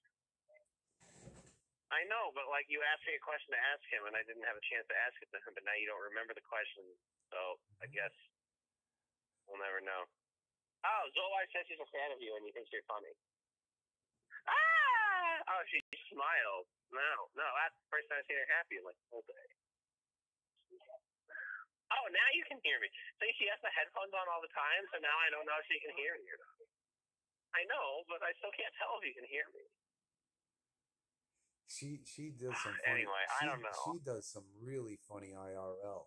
If she could roll the racist back just a little bit, it would be perfect. But even when you it was good.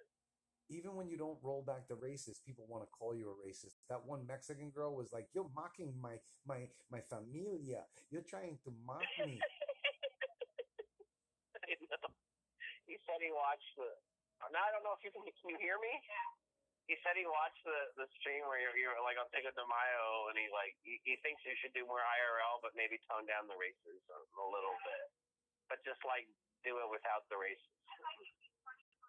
I know you can be funny without being racist, and then small children can watch you on YouTube and send you money.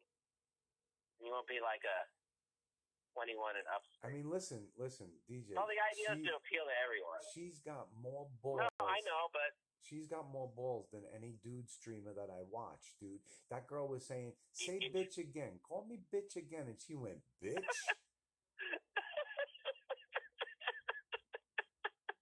She does have balls.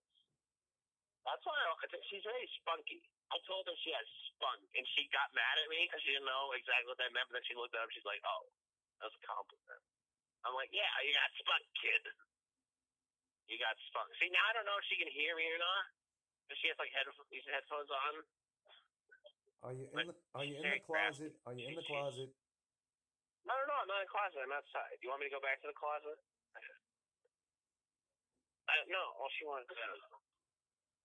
We both have colds too, which is why we're both cranky. Yeah, just give her some. She likes to. Just give her some space and wait till she calms down and things will be back to normal. The funniest time, I'll tell you, man, what I love about her. The funniest time is when Smiggy was telling her to get out of the car and she denied him. And then the black people came over and started defending her. Dude, that was the funniest shit ever. See, I haven't watched all this stuff. Oh my! I watched a little bit of it. Smiggy was telling her, "Get the fuck out of my car, and she was like, "No," and laughing at him. Laughing at him.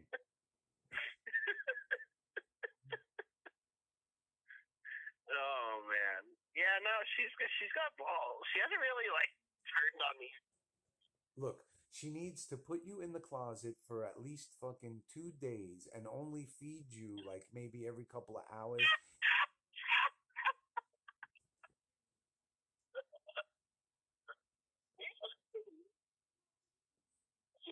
Now you're talking.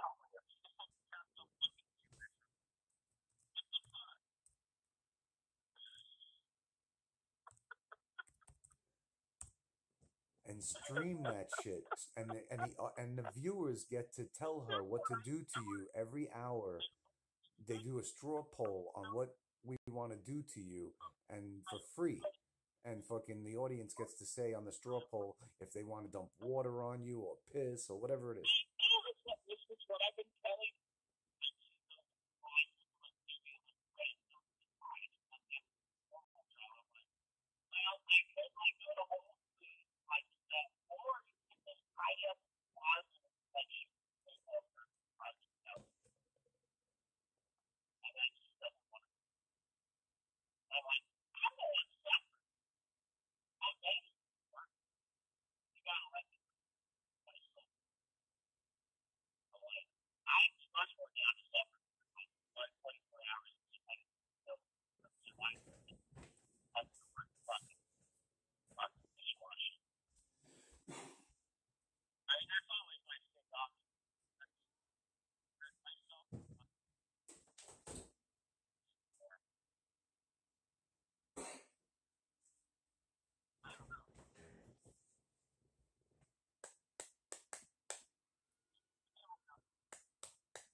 I'm gonna go, okay?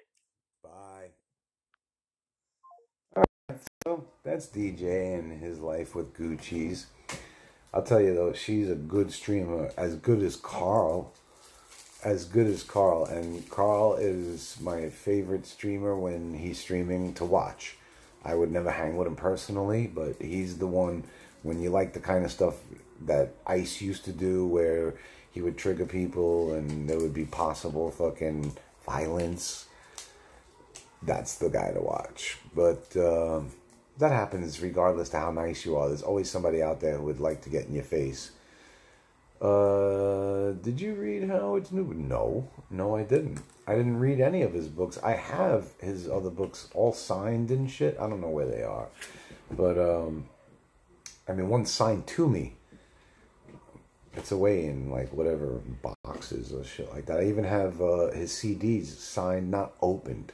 So, the golden ticket could be in one of his CDs that I have, because I've never opened them and no one has ever claimed the golden ticket. Supposedly, Carl seems like a good Star Trek tutor. DJ deserves that Tesla.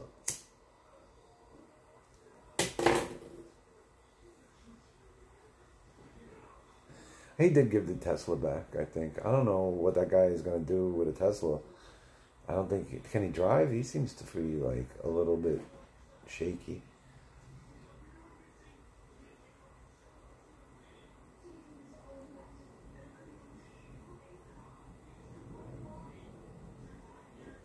Why does my shirt go over my stomach?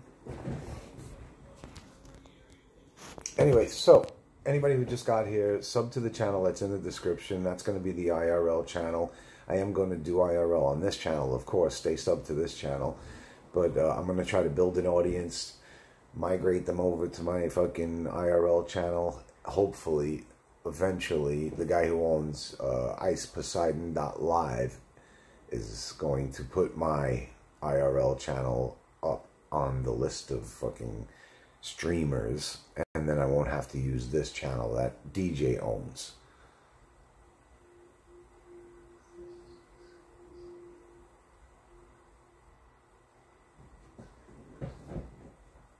Just means you're building at the bay window view. Nice.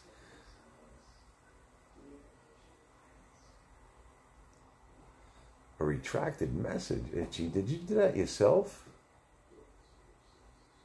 You call yours Greg? I don't think DDD is dead, no. Liquidor is his name. Yeah, I don't say the name. The guy who owns this channel, I don't say his name because I keep fucking, I'm dyslexic. I'm like, Luchador. Liquidor. Well, everybody needs to hit him up and say, hey, there's this guy Zolar, man. He's going to be streaming live. We'd like to see him. If you could just put him up there so he can get some, you know, traffic. Because I open my channel and get 10 viewers, so it doesn't really inspire me. Not that I fucking need inspiration. Is it story time? No, I already did story time, Dirty Tampon. Why would you detract that message? Did you do that? Or is it retracted by, like Nightbot? Or is there a moderator in here? The Liquidor. So if anybody knows how to get in touch with him, if there's an email or whatever it is, a DM, is he in the motherfucking Discord? Can people let him motherfucking know? Anyone catch that?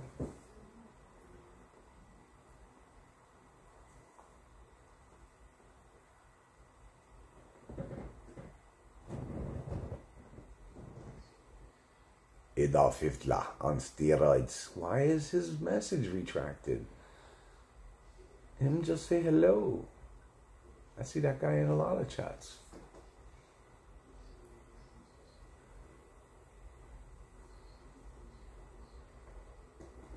DJ lent me this channel, Wiley.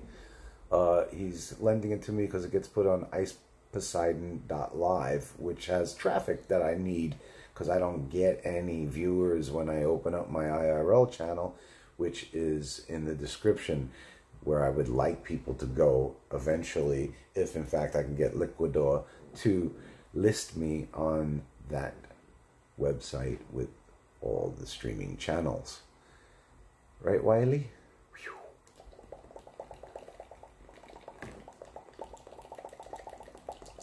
I wonder if there's a world record for that. I can really do it a little faster and keep it up for God knows how long, which is one of my better traits. What? Really? Not Liquidor? It's Cam? I didn't know that. Vaping is lame. Unless you have weed in your vape. Supreme. Looks a little dark right now. This whole thing was full, so it gets dark after a while, but it says Supreme in there. Oh, there, right there.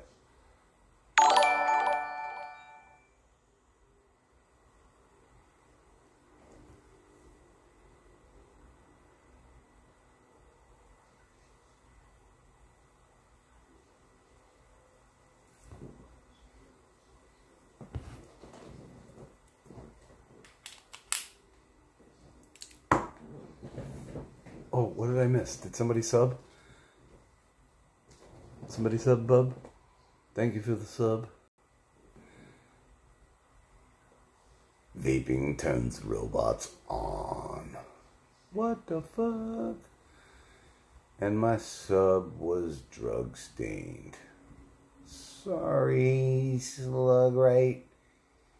No idea where people get liquid oil from. Okay, Walt, if that's the fact, then you know things that others do not. Can you please get the message across that I am loosely related to Ice Poseidon? He called me on his telephone. We spoke live on the air. And I was also on with DJ. And I stream sniped Sam and Evan, as well as Marie when she was over at the 9/11 thing, which I didn't think, that isn't the best place to stream snipe somebody. Whatever, dude. 9/11 memorial. Is tomorrow a holiday? I don't think so. Who are you? Why are you live on IP? Okay. I just do this every time. I don't care. If you look up Zolar Vision pranks, I used to do a prank call show live here on YouTube where people would call in that were viewing, and also they would lend a hand in sending in numbers that I would prank live on the air. Not all pranks were funny. Some would be hung up on it. Sometimes it would take an hour before you get a good prank. But all in all, it was a good show. I interact with the audience, but now I want to go IRL. And this is DJ's channel for DDD, the old guy. Are you educated? Not in a manner that maybe most would think. Not formally educated. I think that I have a good grasp on life, and I've lived quite a while, so I have the experience of living. Yes, DJ Pans gave me the channel to utilize so that I would get some viewers on my channel, which is in the description, which I would like to use in the future. I was only getting 10 people because I don't know how to hit the algorithm where YouTube would support my channel and, you know, put it out there for people to find in a search. So it was becoming relentless. There's no reason for me to be streaming if I'm not getting viewers. So I want to take this live. I want to take it out and about and do all kinds of things, you know, IRL related, and have fun. Yeah, actual real streamer. It's not Cam's website? Okay.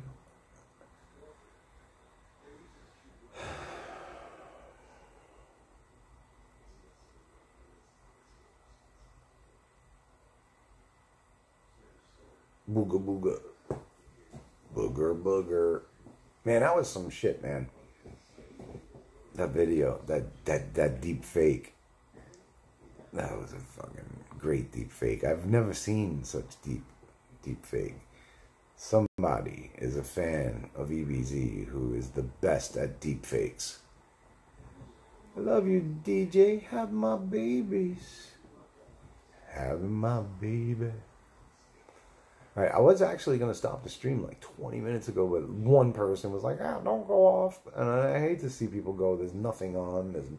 Just stay there. What's the difference? Who cares? Stay live. What are you doing? You're not doing anything. What the hell? Just hang. Alright, so I am on the bottom of the list. Like, I have fucking lame duck. Damn. Oh, still there, though. At least I'm there. But no jumper. He's got a good audience. And Hyphonics, he's retaining a good number. 758. Burger Planet, though, man. I mean, that guy is trying to entertain, but I don't know why. I just feel like, you know, he has a holier than thou. He seems like he's above, you know, some like he's too good. I remember when he was getting his biggest audience, and like he wouldn't even point his camera in the direction of people and everything like that. 41 viewer Andy.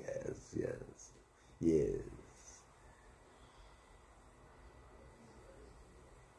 It's simple to do the deep fake. Okay. EBZ wasn't a deep fake. What's happening, Mr. G? Is that really you? How the hell are you? DJ lent me this channel so that it would be listed on IP Live. and I would gain some subs to my actual channel. That's in the description. That's why I'm here, if you're confused. I saw you since before you were even on. I heard about you. They were talking about going to see you and all the interactions leading up to you, and then when they got to you originally, and I saw a DJ with you, and I even saw Demon Andy, who I like. And I like the autistic guy that you have on there. Shit, I forgot his name. It's like an area in California. His name is the name of an area in California. What the fuck is that guy's name? I like him. Britain. It's not Pog. It's not an area in California. It's Britain. That's how you spell it? Britons. Is that how he spells it? Britons. That's a cool name even. Did anybody ever see that fucking blind guy that came on with his mother and he has autism as well as blind on America's Got Talent? Did anybody see that? I saw it on YouTube. Britain, that's his name. Okay. Yes, that's who I'm talking about. Britain. I like him. I like your interaction with him. You know what I mean? You not treating him special. He walks around, you know what I mean? You do good. You do that good. Some of the stuff, of course, you can't like everybody for everything, you know what I mean? Like some of the stuff you do, like you get triggered hard, man. That's good though. The audience loves that. They like to trigger you, but you let them, and it's not an act. So that is disturbing for me. You know what I mean? I'm like, holy shit, wow. This guy's really fucking gonna be affected. You know what I mean? Like me, I had trolls. You know what I mean? Through my career of doing my show. Yes, I'm from New York City. I'm in Staten Island, actually, but it's 30 minutes from the city. And I grew up in Brooklyn. He goes, yes, I have anger problems. Sad emoji. But you're very, you know, smart. And I don't see how come, you know, your education and your, you know, I don't know what it is. It's like you should have the ability to differentiate between reality and this. You should be able to set that aside, but you literally are affected by it. And that's hard to watch for me because, you know, you were a substitute teacher, you know, you're obviously able to do other things and stuff, and you're deeply dedicated to making this work. And you're letting the trolls fucking ruin what you could have made into a community because they're taking over. You know what I mean? I don't know how else to explain it, but once that happens, you'll never be able to have a higher amount of good people. The trolls will always be prominent, and that's like having bullies. So all of your good people, and the trolls are usually not your donators. You know, sometimes they are, but it's rough. It's rough, this streaming life. I've done it. You know, this is not new to me. You know, like I've done it and succeeded as far as being entertaining and having a following and all of that stuff. Like before you can get 5K viewers or anything like that, it was the biggest thing to have 400 people. You know, and I was getting it. You know what I mean? And there was just no ability to support monetarily your streamer. Like I had people contacting me behind the scenes, like I'd like to buy you a computer and this and that, but there was no way for people to do like a Streamlabs thing or whatever it is that you use. So now is the time. So I'd like to get back into it. I'm older than you, but I have a lot of things to give as far as, you know, entertainment wise. You're doing your life. I want to go out and be Zolar. Like Zolar interviews people. Zolar's a little irritating towards people. I want to be like a host where you're actually like, you're giving your soul, dude. That's a big thing. And I hope you fucking succeed. I mean, and get what you want out of it.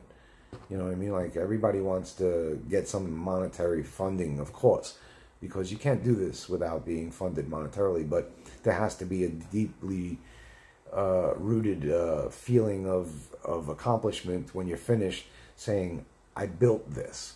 So what is it that you're building? Don't build those fucking stone walls to keep out the good people by having those trolls take you over and trigger the shit out of you. They're going to hate me for trying to help you, but like most people, things I say go in one ear and out the other, and they don't utilize it for betterment. And not that you need to do anything that I say, but it'd be rough to see you fucking give your life up and not make a career out of it at this point.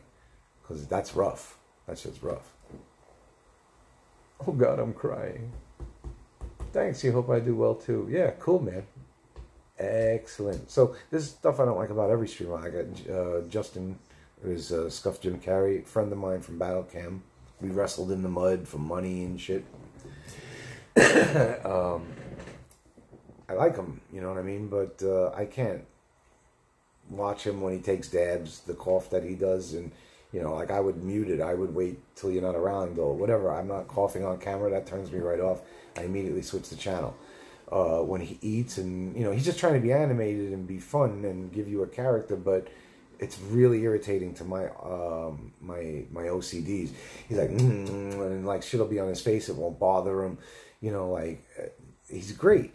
He's great, man. What's good, H22? My man Prelude over there. Good advice, homie. Thanks, man. I'm a real person. I'm real. I'll let you know, I'm going out today, Zolar fucking style. Oh, that's another thing I don't like about Mr. G. He's real. He's giving you his life, so he talks in third person, though. And that's just irritating to me personally. That's like, you don't do this to Mr. G, and Mr. G says this, and Mr. G, that's hilarious, though. I don't have to turn the channel on that I laugh. I mean, it's almost, that's his personality, that's his persona, it's his quirks, you know what I mean? That's cool.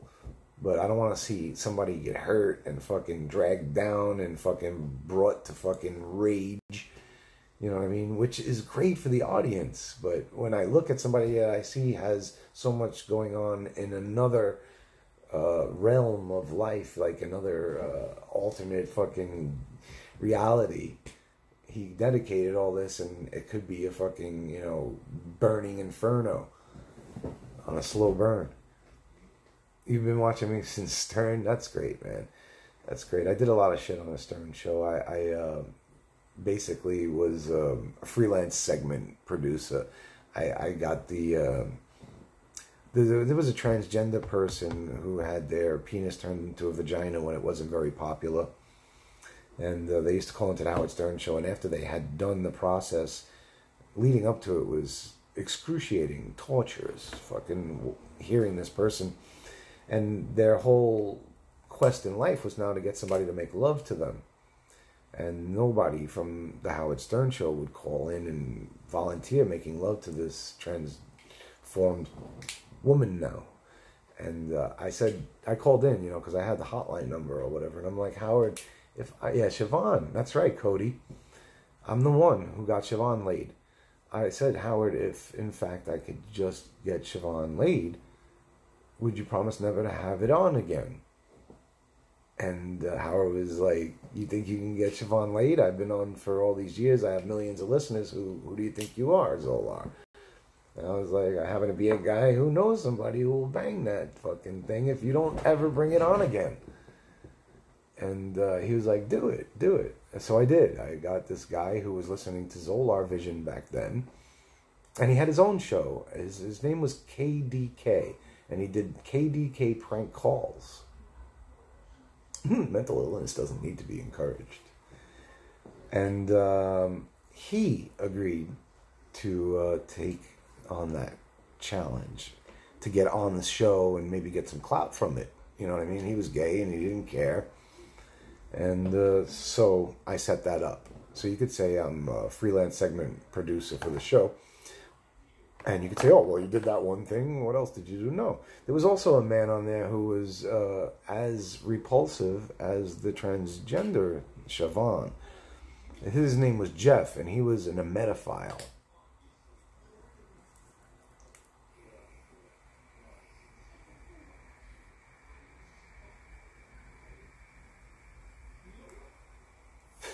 Cody, they consummated, but he didn't ejaculate, he said.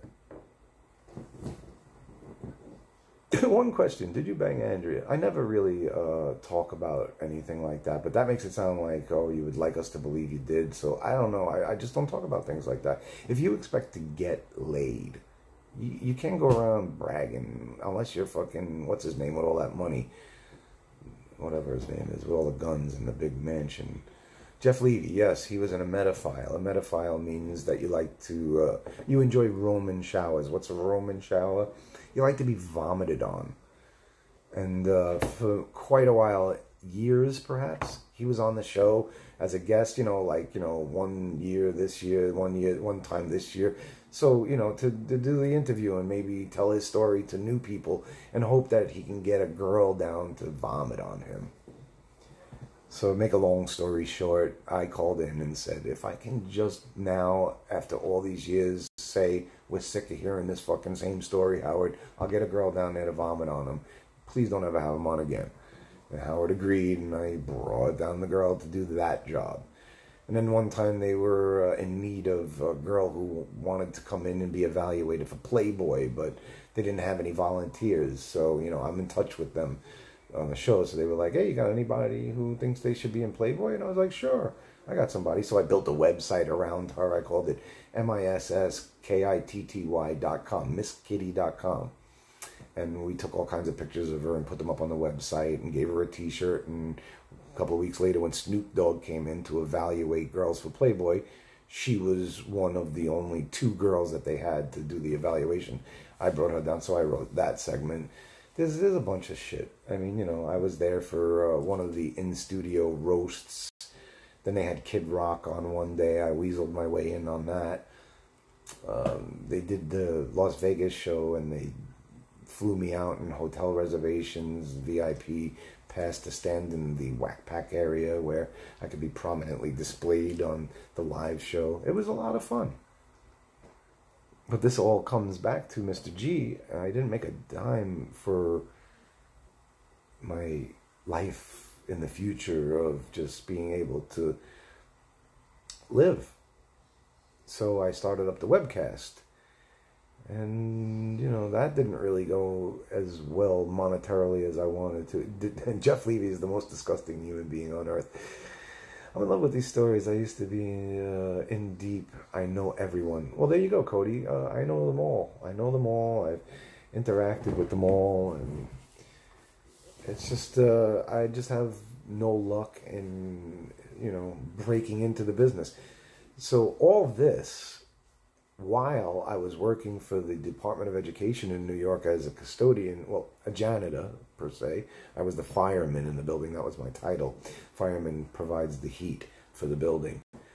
And not only all of that trying to break into the entertainment business with the Howard Stern and the web thing, and I also accumulated enough money to open up a tattoo parlor, and I couldn't tattoo. I hired 3 of these guys that I knew that were tattoo artists in their basements and shit, taking people into their houses to tattoo, and I gave them a space in a legitimate shop in a very, busy avenue. Jeff Levy is disgusting. CX is a great example of why people with mental illness shouldn't encourage and provide that autism is a serious disorder and isn't a superpower. Well, Howard was so cheap he wouldn't even pay JD or Benji. Of course, he wouldn't pay you. Well, Cody, the actuality of it is he's got a financial advisor, and he has managers, and he has agents, and he has this, and he has that, and somebody like Benji is so far removed because you got somebody like, say, for instance, Baba Booey you would own first, or Robin, for instance, and stuff like that. The fact of the matter is that they all have their own contracts with the company, either it be on radio or Sirius Satellite. So the company says, we will pay you $600,000 a year. That's what that person gets paid. Why should any of Howard's contract money go then into paying them further?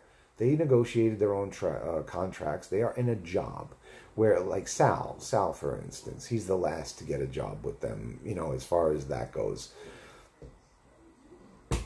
Such a smart person.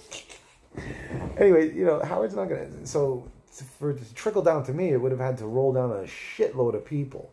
He's not doing it. Millionaires don't become millionaires from fucking promoting other people and letting them become rich on their dime. The millionaire does not want to see you succeed on their dime. You need to make them money in order for them to invest in you. I have an idea. I need an investor. I have a great idea. I have 3 great ideas. I need an investor.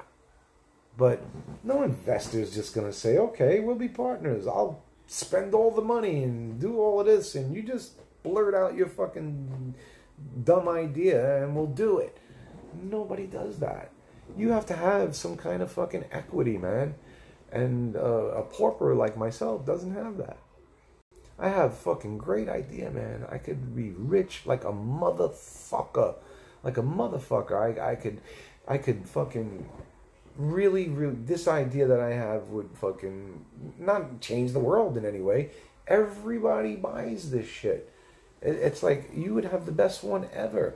And I know how to fucking patent it so nobody else could ever do it. It's literally like fucking everything is already there. Just take this item from here, that item from there, and this item from here, and mix it together in one little package and call it this, and it's yours. You don't have to invent something new that nobody else has ever fucking heard of. Just change something for the better and make it a little different, and you can own it as your own thing. And I know something that goes together. What's this channel about, says King? Well, it's actually an IRL channel. It's supposed to be where I go outside and interact with people in a humorous manner. And the actual channel that I'm going to do that on is in the link in the description. This is temporary. I'm going to go live a few times IRL with this channel to attract an audience, being that it's listed on IP.live. This used to be DJ's channel for DDD, the old man who is no longer using it. So being that it's listed on iceposeidon.live, DJ put me on to this channel so that I can build a little bit of an audience for when I go out IRL. So, let me see. It's safe to say the low end, he's got 400 million. He could show appreciation for the Alliance work. Yes, of course you could spare it.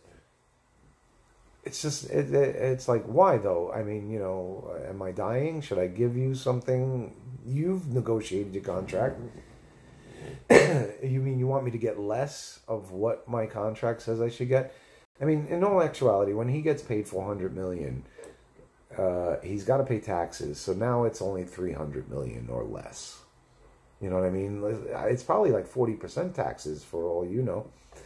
You know, but let's just make believe it's 300 million. Then he's got to pay fucking, you know, his agent, his this, his that, his the other thing, is, you know, he's got kids, he's got, you know, all these things cost money, and they take a good percentage. Say his manager takes 20%. So what's 20% of 400 million? Is that 20 million? Is that $20 million? What the fuck is it? Man, that's unfathomable numbers. Was that you who did the prank call to Quentin? Yes, H22. Prelude, you got that correct. I was calling in as a redhead that he banged at the Cannes Film Festival. And that was good because he actually thought that I was a girl. That voice that I used, he thought that was a girl for real, for real. How fucking cool is that, dude? And there was a bunch of calls like that. Like, I must have hit, before they went on satellite, I hit every celebrity that ever walked in that door with a prank call of some sort. You know, like everybody from Gene Simmons. Gene Simmons was funny, man. I called in to say that he banged my mom back in the 70s. And my mom never tried to pursue him for any child support. And I'm not looking for any child support, but I just wanted him to acknowledge that I was his bastard child. And then he asked me what I did for a living and do I have a lot of money. And I made the mistake of saying, it doesn't matter that I'm poor. And he says, if you're poor, then you're no child of mine. No genetics of mine would be poor. And that was the end of the prank. But he caught me, and that was the funny part. because I was literally like, because I had information, because I used to have a fucking, my friend had a paper route, and he asked me at one time, I'm going away with my parents on vacation, can you do my paper route for 2 weeks?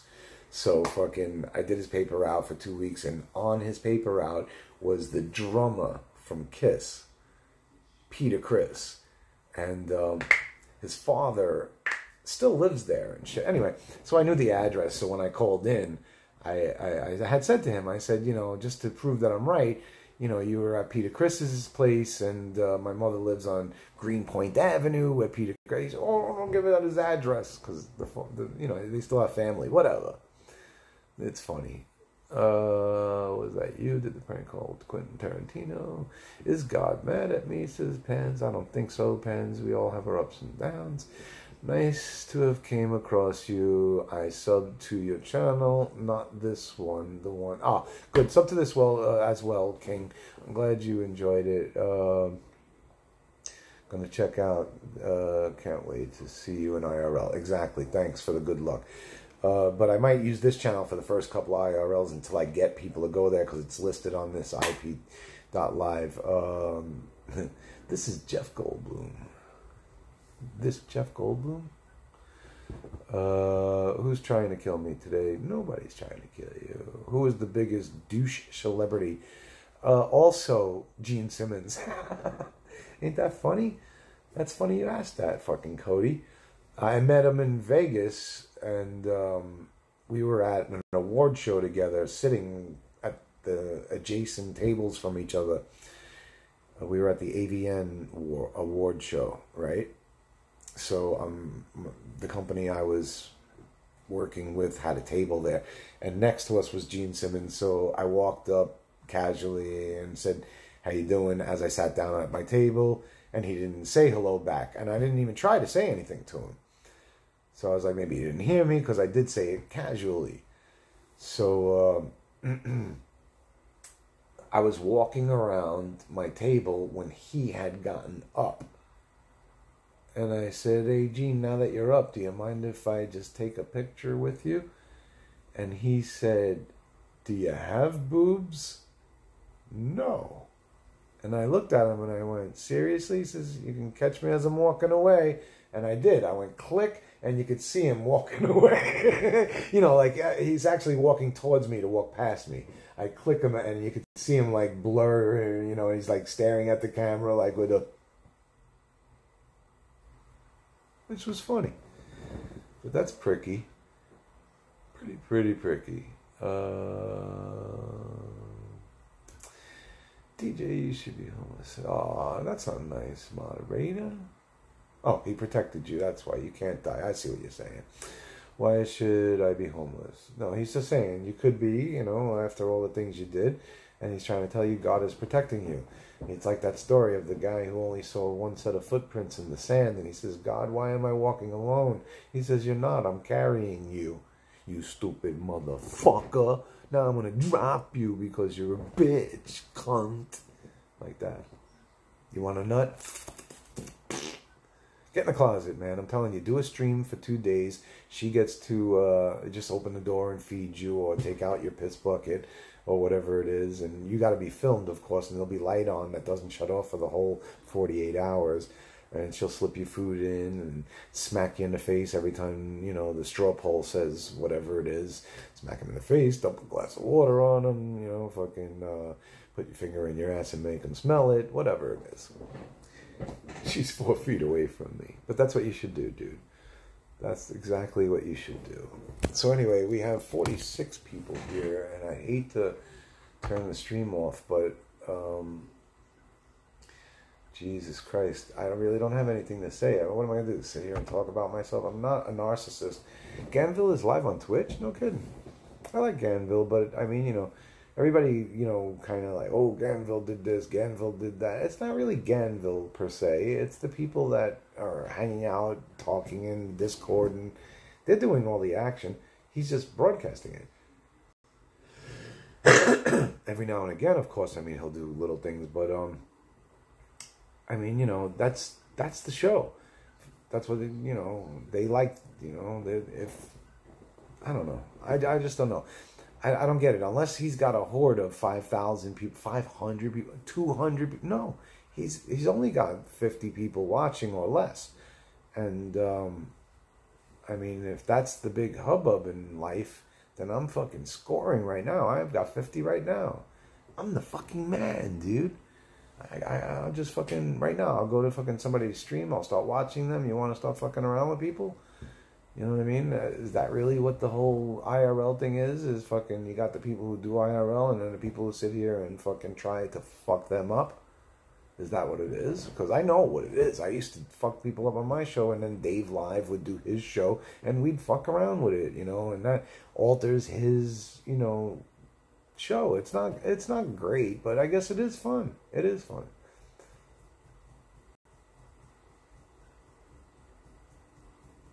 This guy seems wise. Hey, you know, I've been around for a while doing lots of stuff, man. I do things.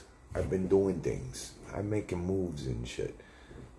Yeah, so I think I'm gonna go out tomorrow and do some IRL. I'll get up and fucking go somewhere or whatever. But I really want to fucking, you know, get some people involved. I need you, the viewers. Without you, like even when I did my show that everybody liked, and I even loved it, and it was real fun, we had you, the viewers, to thank for it. Because if it wasn't for you, like they'd send in like, oh, I took your audio when you rapped and I put music behind it. Unsolicited fucking love from the audience. Better than monetary donations at the time. We the viewers are in, says Corona. Yay. We the viewers. Exactly, dude. Tell us about the 80s. I don't know. I don't know how to hone in on any specific era. Let me see. Well, how old was I in the 80s?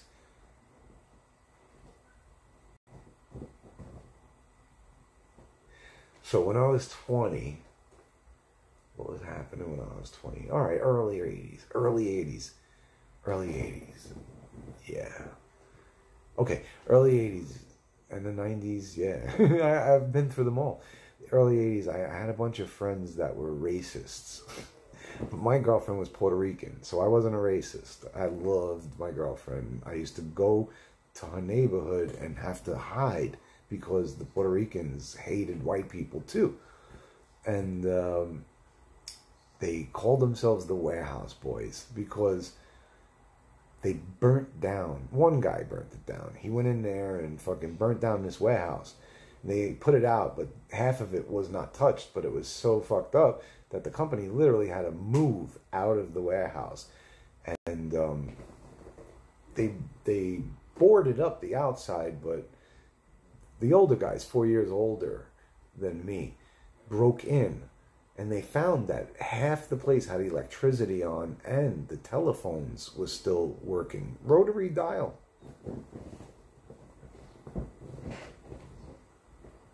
I lived the script to West Side Story. Yeah, I did. I kind of did. Shucks and the Jets or whatever. Anyway, so they took over the warehouse. Now, they wouldn't let me in, but I snuck in, of course. You know, there was things. There was a big, gigantic where they would drop the fucking merchandise down on a rotating indoor sealed slide like this, and it would go out on rollers into the trucks, and you would slide down that. And the thing was, though, the cops would come in and they try to chase you around the building, and you jump in that thing and wind up on a different floor. It was great, but the guys soon realized that fucking you could walk across the roof. They had what was called catwalks that went down to the East River, where the factories were also.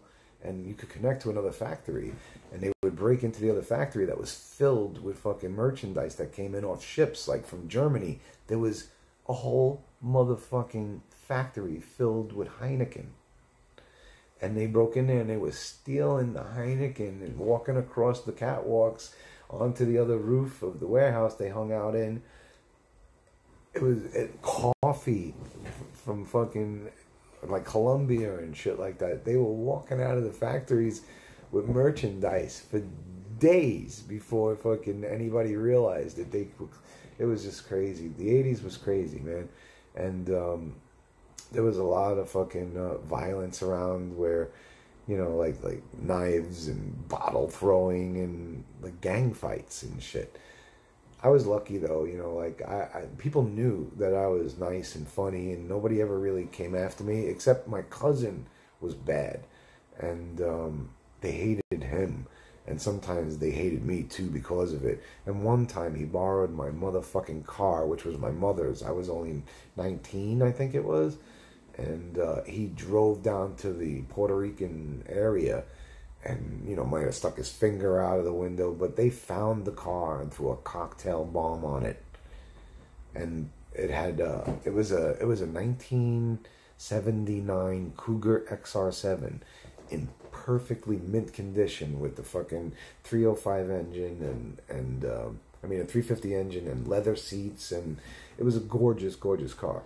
The cocktail bomb fucking burnt the fucking back hood, the trunk, over the window, the Landau roof. It had a Landau like leather roof and half leather, half paint, and then rolled down the windshield and cracked the windshield and just scorched the whole car. It didn't burn the whole car. Somebody was able to put it out. The fire department came, everything, but I had to get new windows. But the Landau roof was like, I never replaced it. I had to drive it around with that burn mark on my Landau roof. My mother was so mad. So mad. And all my friends called the car the toaster. Yeah. That shit was crazy. That shit was crazy.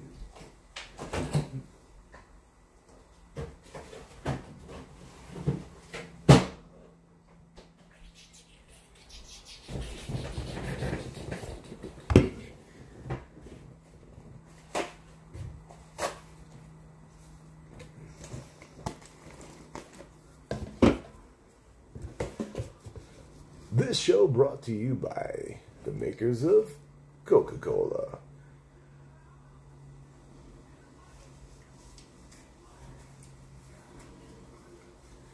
Can you tell us about your experience on battle camp? What? No, I mean, fucking.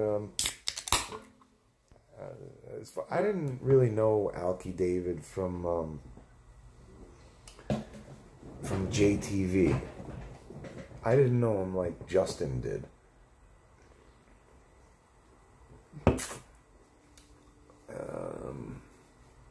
And then it had been up and running for a couple of months before I ever went there. And then I went to check it out, and I didn't really like it, because I wasn't used to it and shit like that. But then I realized, like, people wanted me to go there, so I fucking went. And Alki was like, look, let's work this out. And you do so many shows, like, say, 3, Monday, Wednesday, and Saturday for 2 hours. And I'll give you fucking $10,000 or whatever. And I was like, yeah, let's do that. So I did. And I don't really have anything bad to say about it. When he needed an idea executed, he threw it to me and compensated me or whatever. And yeah, I know Joey Diaz. I mean, isn't he from Battle Cam? The guy with the, what's her name? I forgot what her handle was with the big titties now.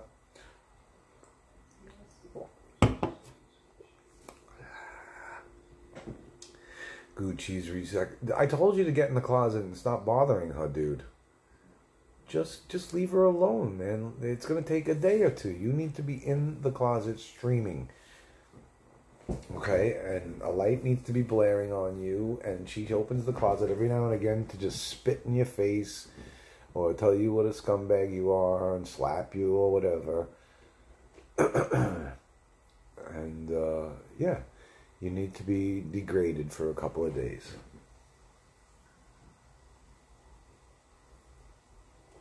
I have to see if I have any fucking Utz pretzels. Hold on. I have to have pretzels with my soda.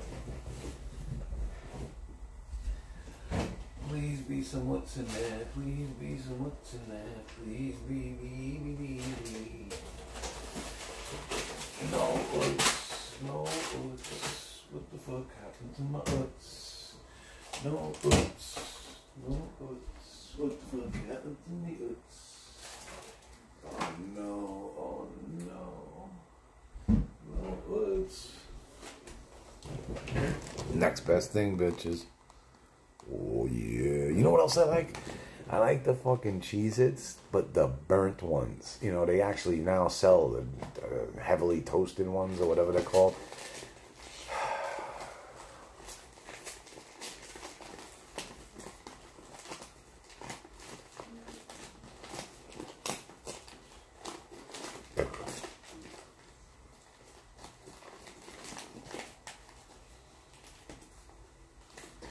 YouTube moderator says you could live in his house on Sims. Yay.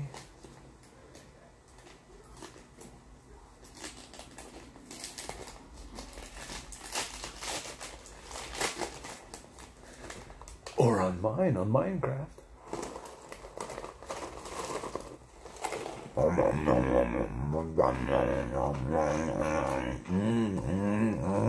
I hate that when SJC does that. He does it good though. Burnt is the best, you betcha. You love goldfish? Who doesn't? You know what I love to do with the fucking goldfish? And I don't think I have it. You know the squeezy cheese in the can? I'll motherfucking take 2 of these suckers and squeezy cheese them together and eat them shits. I fucking love that. Squeezy cheese on the goldfish all day. Come up with a pimple on your nose tomorrow.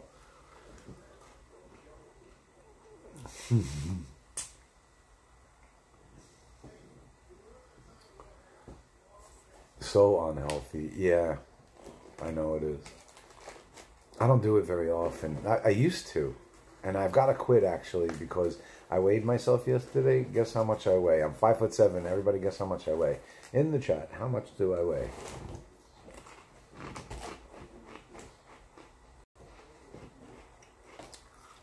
They do. They really do. And you know what else mixes with it? Those little bite-sized Snickers with the goldfish. What are you, retarded? 210? I'm fucking 5'7".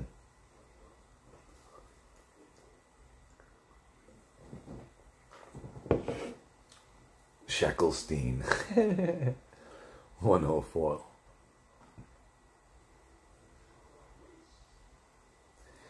Yeah, Raw Soul got it, and first, and then H22 Prelude.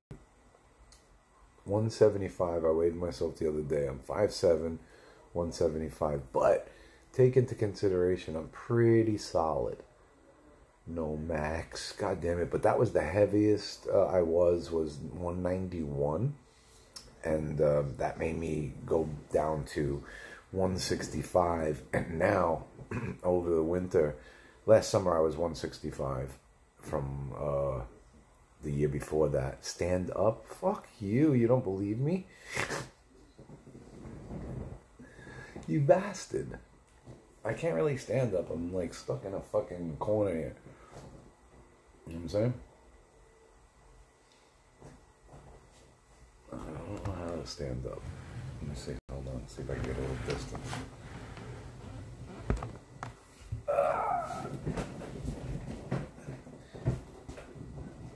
See? I'm not fat. I got leg muscles. I got quads. They're a little white right now. And my stomach is not fat. I don't have like hangover or anything. I'm just white and pale. I got good muscle tone. See? It's not fat. See? Solid. Chicken legs. Fuck you. No, I'm German and Irish. I'm not Jewish. There. Now you believe me. 175.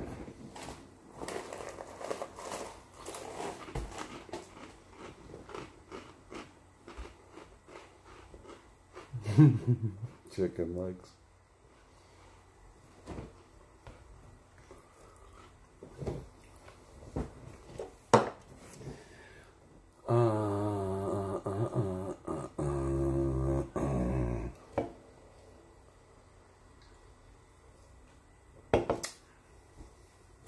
I was IRL streaming in South Carolina at Myrtle Beach yesterday on that other channel that's in my description. And I get a fucking thing like, yeah, you got a copyright strike because of blasey boozy fucking scumbags. I'm just walking along in some stores playing the music in the background. Youngie spoke meth too. Burger was on that keto meth diet. You think so? I don't know, man. I don't need a diet like that. All I have to do is cut out the soda and stop eating fucking bread. I mean, is that the keto diet? Because it's always been, that's the thing. Cut out as much starch and sugar as you can. And in 3 or 4 weeks, you could drop 10 pounds. And I only need to drop 10 pounds. I'm only supposed to be like 160, 165 tops. 155 would be skinny.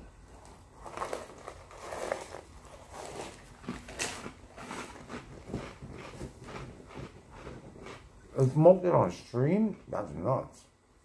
I snorted meth one time. Right? Crystal meth, you could snort it. It was a hit as big as the head of a match. That red part on a match. In each nostril. One each. I was up for 2 days driving. It was nuts. We met some fucking stripper in Manhattan. Me and Andrea, Miss Howard Stern. We were both doing it. She had a bag. She came off the airplane with it. Can you believe that? She's so crazy. She brought meth with her on an airplane. Crystal meth. It was the 80s. No, it wasn't. It was like in the late 90s, I guess. I don't know. No, it wasn't. It was in like 2000. Fucking, are you nuts? It was like 2009, maybe. Yeah.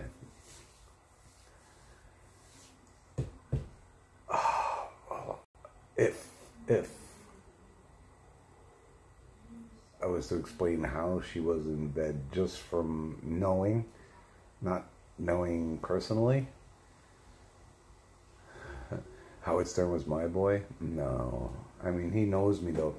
He met me one time, you know, other than seeing me that in association with the show. He was coming out of an elevator in some building in Manhattan. And he looked, you know, around, I guess, the lobby when he came out. And he went, Zolar? Is that you? I was like, hey, funny meeting you here. I'm here completely on another... a mission altogether, has nothing to do with you, but nice to see you. No, nice to see you too. He says, Ronnie, that's Zolar. He goes, I know that prick. It was funny. But how was she? I mean, you know, it's great to see, you know, somebody like that, naked, young, big, all of that, but she doesn't put out, good girls like that, you know, don't get up and do it like they would if they were trying to seduce a rich man or anything like that. They lay there like a lump of shit. That's how it was, if I was to do it. Not that matters to me. I would just grab your hair and tell you get up, do this, do that, and it don't matter. You don't have to perform. I'll show you how. That's who he sounds like, Howard Stern. No, I don't sound anything. Howard Stern goes, hey now.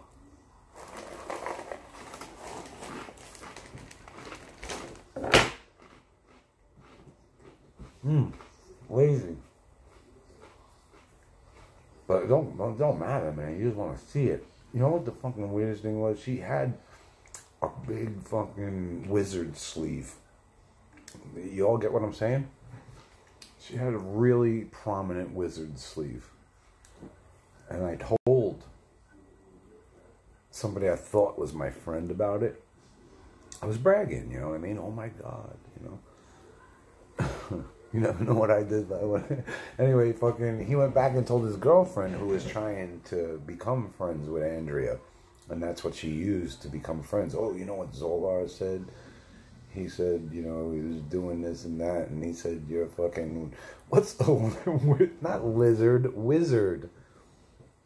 You know, when a wizard holds up his hand and the sleeve hangs.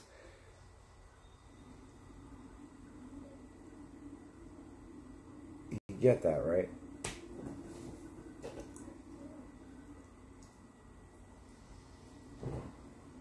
A lizard.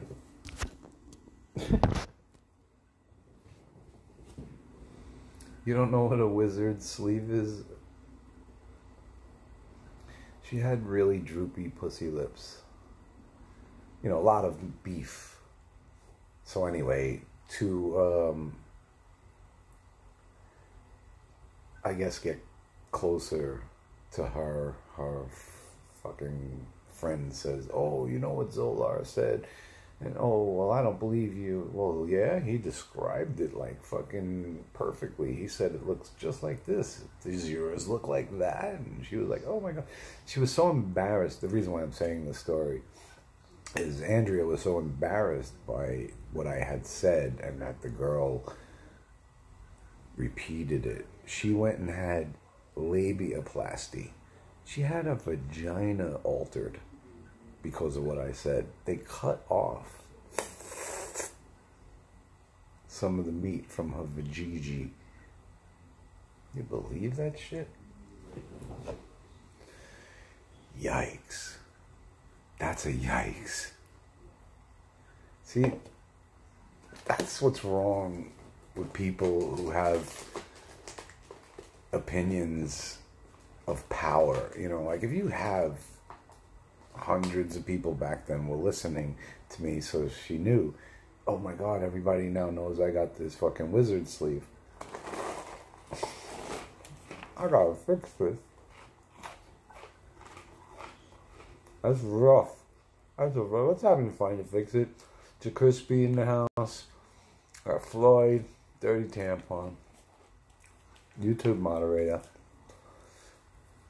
She wanted to have that done. She probably did get it done by now. I like it. I tie it in a bow. Fucking, I love it. Like, you know what I mean? Like, it isn't, you know, like, what's wrong with it? Is there really something wrong with it? I hate, like, when you look at a girl and fucking this is a vagina. This is what you see. Come on, man. Give me a little more.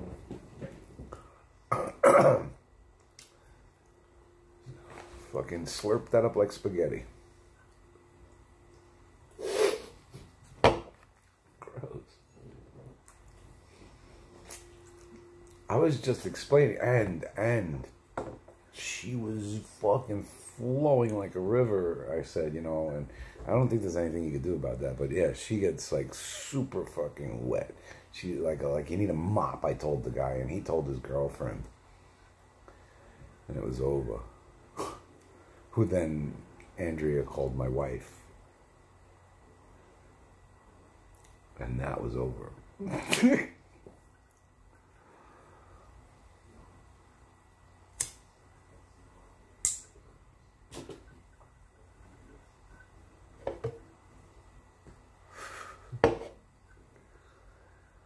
Get that sawdust on the floor. That's why she likes cowboy music. I never figured that out. Find it, fix it. Thank you. Oh my God. Oh my God. Oh my God, I'm down to 18%.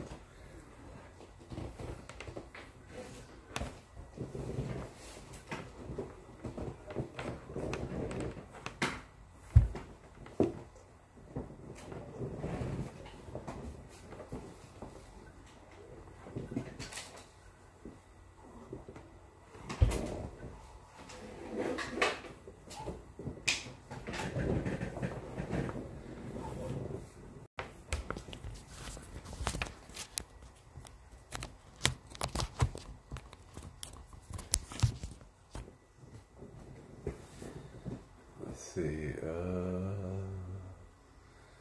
like if it hangs low, she's been used up, kind of stereo. No, that's not true though. I've been with a lot of girls, so I've been with fresh girls that have that, and I've always liked that. Virgins have that even. I mean, you know, I'm sure it gets bigger as they get older. But it has nothing. I mean, if you stretch it too, yeah. But I've always liked some meat. Call Ice and ask him why Kimberly dumped him. Okay, dude, I'll do it. God damn it.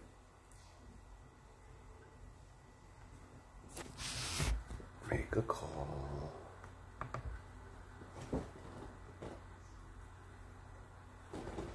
I have to get his number, so I can't see the chat. I'll be right back.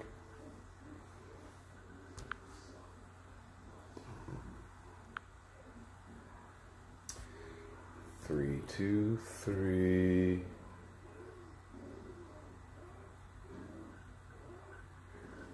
$801. Here we go.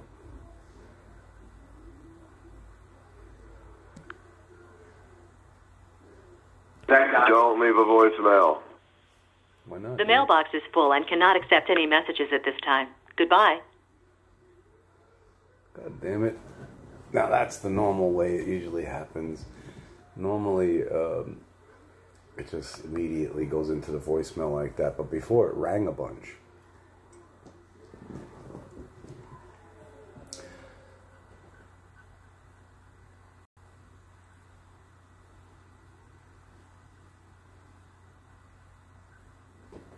You think Kimberly dumped him? I don't think so, dude. I think she went to visit whatever she did, and then she had to go get her cat and get her belongings and then make her way back.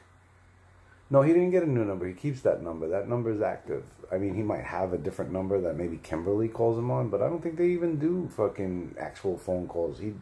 She just hits him a private message on the DM or some shit.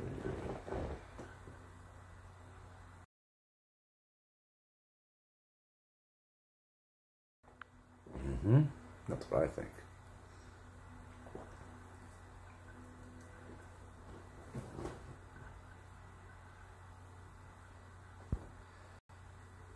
Yeah, they are together.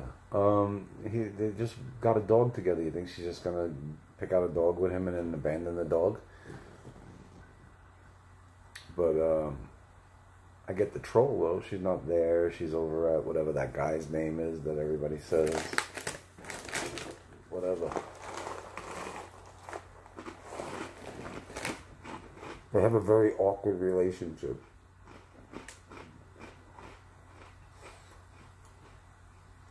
It's like when he went to pick her up and spin her that time in Japan where they almost hit the thing on the sidewalk you connect the bikes to or whatever it was. It was like some U thing in the concrete. Like, as he picks her up, I mean, she literally goes stiff like a board. There is no, like, oh, I can hold on to my man, you know what I mean? Like, no reciprocation of, like, adulation. There's no response other than fucking stiff as a board. And I think a couple of times he went to, like, get a little peck of a kiss from her, and that was almost near impossible. But,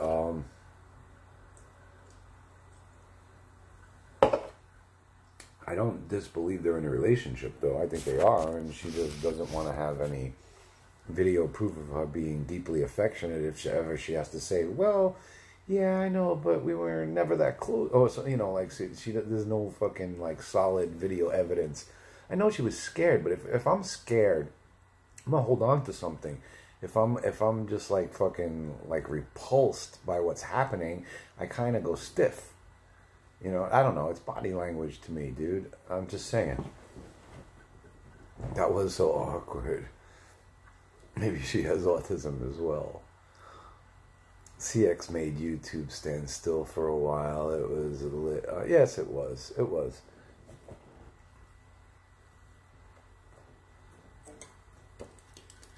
I got to watch that part.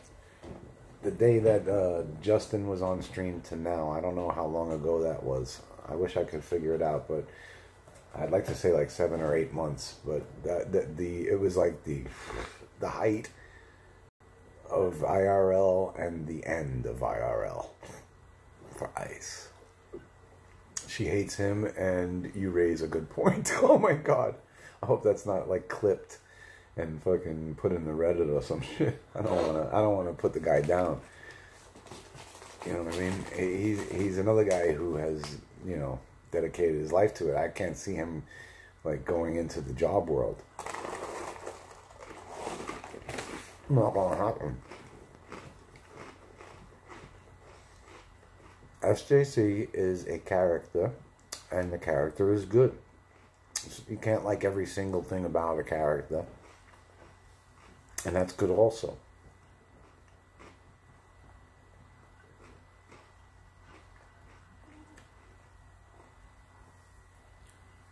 SJC is Scuff Jim Carrey. If you don't know, I'm just saying, Dion. I can't imagine you not knowing. I'm sure you're part of the community also.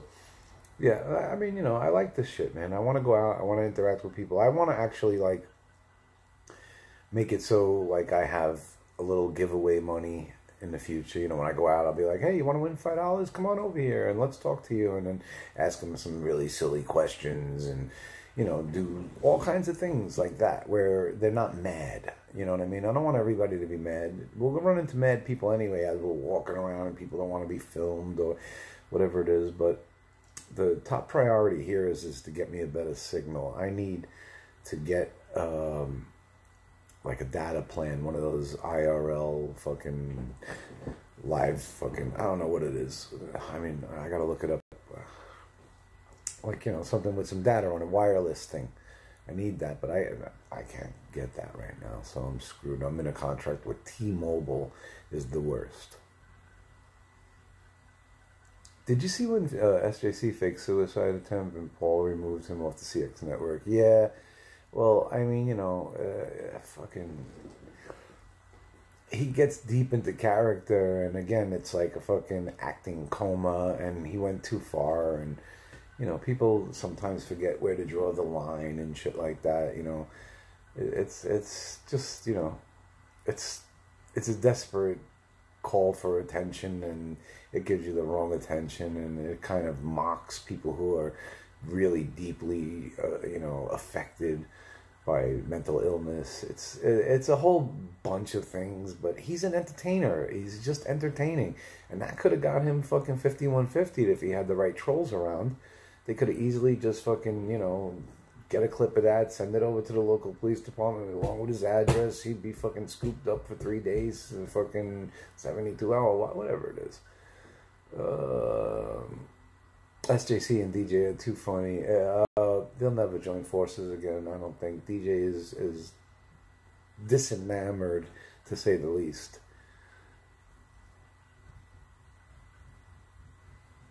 He's too much, but I love it. They're mortal enemies. Usually people tone it down. He just keeps at it.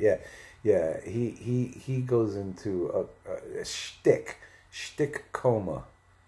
A shtick coma. That's how you call it.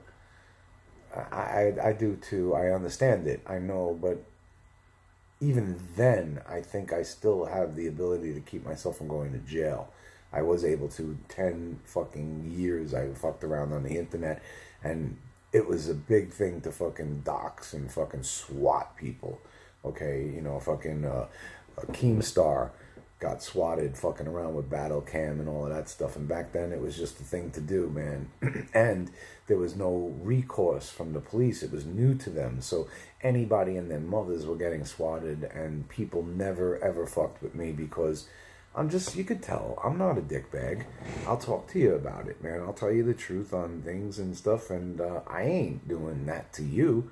So fucking, I am a do unto others type person. And of course, if people are in my, you know, grouping, you can't blame me. They're going to be in somebody's grouping. You know what I mean? And do I find it funny if a fucking pizza shows up and now you want to show me how funny it is? Okay, go ahead. I didn't condone it. Because the reason why I don't condone it, because I do think it's funny, is because the pizza place loses money. They made the pizza. They sent the delivery guy out. It's a major fucking theft of services, and it's an inconvenience to, you know, businesses, whether they be small mom and pops or big conglomerates. It's just not nice. Is it funny? I laughed. I'm sorry. I'm an idiot, but I don't condone it. But when it happens, I laugh.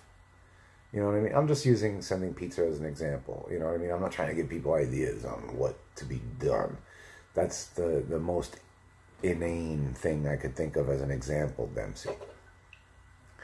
Yeah, right. You know what I mean? But the guy is trying... Right, I just said that. The whole business loses money right from the delivery guy to the business. It's just stupid, but I found it funny, you know, and we watched it. We laughed. That's it. Am I about that? I don't think so. Who is Sal Governale? He is on the Howard Stern Show now, working as a segment producer / writer. He makes a minimal salary for working on such a high-income show. He used to be a stockbroker, and in his spare time, he would call into the show like I did.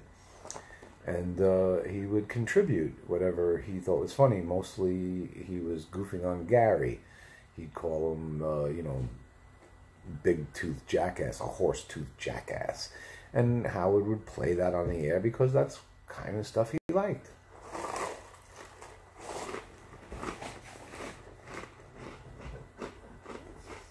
Then Sal became prominent, and there was a job opening, and they put out to the audience, anybody who would like to apply for the job, and mostly, you know, the people who were involved with the show as outsiders, as callers, applied.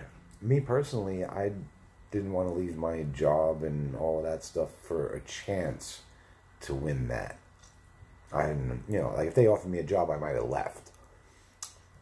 But I'm not gonna. The contest was for like a week or so that you had to be out of work, and I couldn't do it at the time. I had my tattoo business as well as I was working for the school system in the union, and I just didn't want to participate in that. So I didn't apply for that contest.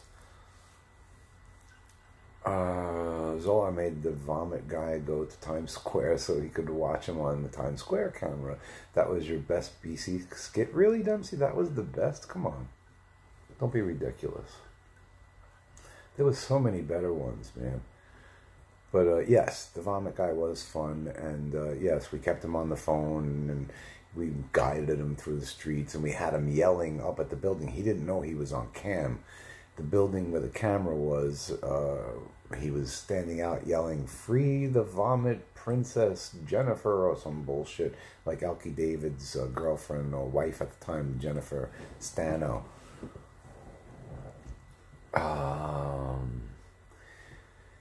He is DJ Pan's uncle. I don't know who you're talking about. I am not DJ Pan's uncle. I'm a friend of his, and he lent me this channel so that I can gain viewers for my other channel, which is in the description. So if you could subscribe to that channel, I would appreciate it. Bath Streams lit.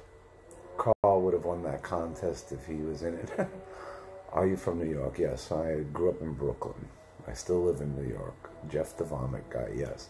New York has the best pizza, I heard. That is true. I have been around like to places like Chicago. What they call pizza over there is more like quiche in comparison. It's good, but that deep dish shit is not fucking pizza. How's Bigfoot? I really wouldn't know. Then Zolar had a dominatrix puke all over Jeff. Yes, on Battle Cam we had, that was a good skit. That was really good. Elliot Offen, a hand job. Zolar once gave Elliot Offen a hand job. No.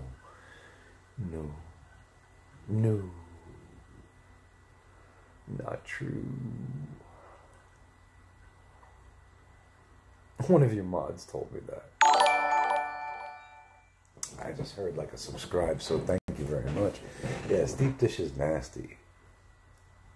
Something about the dough, the way it rises here, I don't know if it's the water or whatever, but the pizzas are not compatible anywhere else, or the bagels for that matter. Oh, hey, thank you, Savage. You the man, but I need you to subscribe to the channel that's in the subscription, because that's the one I'm trying to build subscribers on, so I can... This is DJ's channel. He's lending it to me to get some people. And I'm going to do IRL, and we're going to have a lot of fun. The GIF of Elliot Offen running through Times Square is epic. Yes, it is. The good old days, City's Dread. That's cool. Yeah, I'm gonna make it my point one day to go stand in the path that Elliot runs all the time and we'll try to get an interview with him or something. But that's gonna turn out into a fucking fight. DJ, do the eye thing. I couldn't even imitate that. That is called Marcus Gunn syndrome, also known as winking jaw. It's some kind of nerve or ligament that's connected to whatever it is. When he opens his mouth, it pulls on that and makes his eye open. That's funny.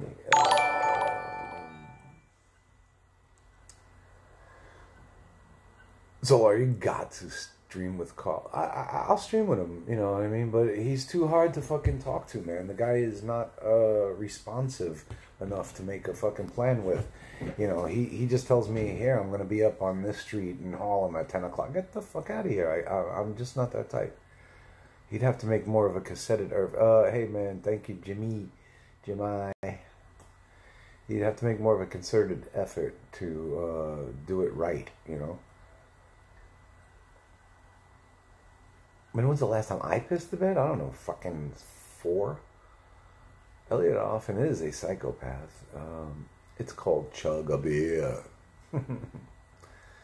Elliot often gets arrested all the time. That's what I mean. I know it's going to turn into that because he's going to be like, you belligerent, moronic, whatever. I can't even get up the energy right now. He is great. He is the greatest, and I don't think kissing his ass would fucking get his attention either.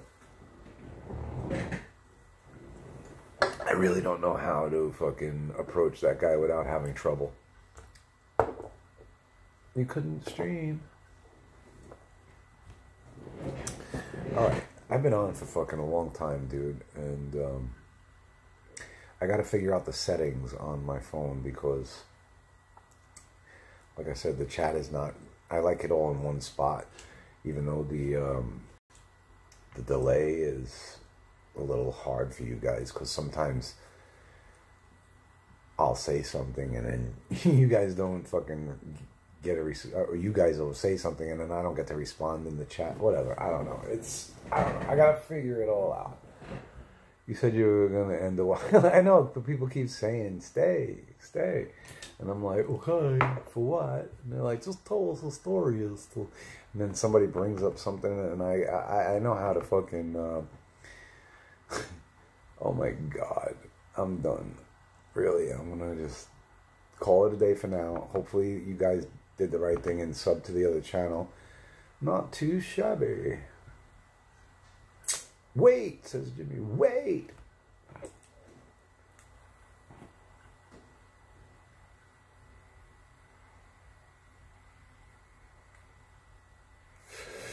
Should I tell you a story about a Jew? Joking. Stay. Disposable. Can you show us outside your window? I was just out there before.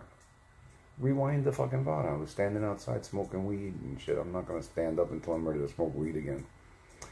Zolar, this coming weekend, you have to meet Carl and stream with him. Dempsey, you are relentless, bro. I would. He knows my number. I let him have a number that's callable. He can get in touch with me, either text me or whatever, but he's got to be a little bit more fucking responsive than just fucking saying, yeah, come here to the middle of fucking Harlem. I'll be there at 10 o'clock. Who are you telling hates Jesus? You stream with Carl, your channel will blow up. Yeah, I know, but he doesn't, he doesn't need me, and I don't want to leech off of him. I would like to have a rapport where we could do things, because I literally can guide him into fucking greatness. I wouldn't even stream. I'd just fucking manage his dumb ass. What year did you get banned from? I was never banned. Dilly. Silly Dilly.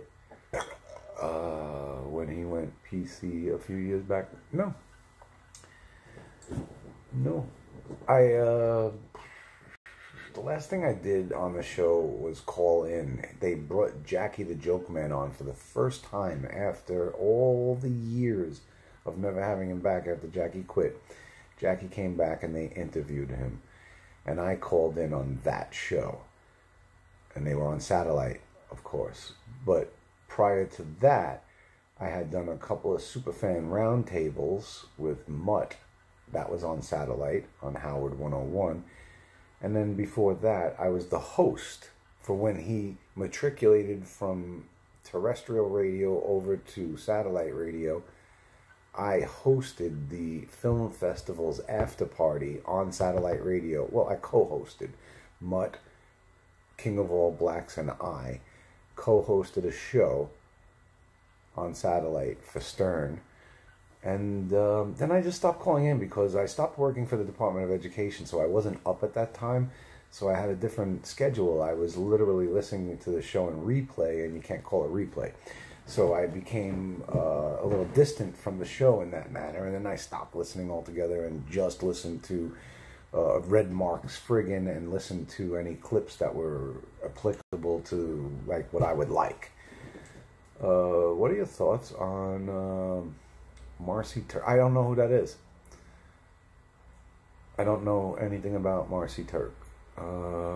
Quentin Berg destroys the world. DJ doesn't believe in Christianity. Silent ban. Thoughts on Owen Benjamin? What the fuck, are you crazy or what? Who the fuck is Owen Benjamin? I dropped off when he went on satellite. Yeah, like, I understand that. I kind of hung in there, I guess, because they were giving me free satellite for a couple of years after they went on satellite. But then I guess, I don't know. I wasn't up at that time, and I lost interest in the show because I wasn't interacting with them. So I stopped listening because it really, didn't involve me anymore. I was doing other things, though. I was doing my show and all that, trying to make that work. What's in your basement? I don't have a basement. I mean, the house has a basement. I don't own the house. I'm renting the side apartment. But what's down there is a completely finished basement with 2 bedrooms, a full bathroom, a laundry room, a living room, a reading room, and then a closet where we keep all of the stuff that we jar, that we like grow stuff in the yard, and then you jar it so it stays fresh. And we make tomato sauce. At one point we buy bushels of tomatoes. It's what secrets do you know? Oh, I see what you're saying. There's a bunch of jarred tomato sauce in my basement. Nobody in chains.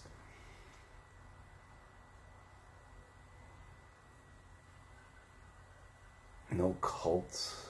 Well, no. Nothing related to me. Control over his show. Howard Stern gave... Oh, yes, I do now know who you're talking about. The Marcy Turk control over is in charge of Gary and everyone. Yeah, see, no. I've already missed that era of the show. I've never heard of her because I never dealt with her. I was pre-Marcy. What do I think about it? Well, it was always Gary who was Marcy in the past. You had to take everything through Gary. So I guess Gary wasn't good at it, or Gary wanted to give that position to somebody else. Doesn't want to do it anymore. Whatever the facts may be, there was always somebody. You could not go directly to Stern with an idea. You needed to go to Gary. Always. Any of them. Sal, Richard, anybody wanting to tell Howard an idea would have to go through Gary first. Any ideas that were given to the show had to be Gary before Howard. And Gary would knock ideas out without Howard even knowing about it. So, there was always a Marcy. Whew. How much for the reading room? Yeah, it's just got a bunch of books and like a little library type thing. my favorite part of it is where all the jars are stored. Thoughts on Stanley Kubrick? Thoughts on his last movie? What was his last movie? I really don't. I'm not a movie buff, but if I seen it, I could tell you all about it. He got killed a month before his Eyes Wide Shut release. I did not know that. Does Gary breathe? Is Gary's breath stinky? Yes.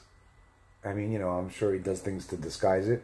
But the times that it was hot and musty, like he didn't, he had to bend over and talk to me while I had an earpiece in before, stuff like that, but whatever. I mean, it wasn't like, it was shit. It was just, you have coffee, you're in the office, sometimes you sneak out and have a cigarette, your breath stinks.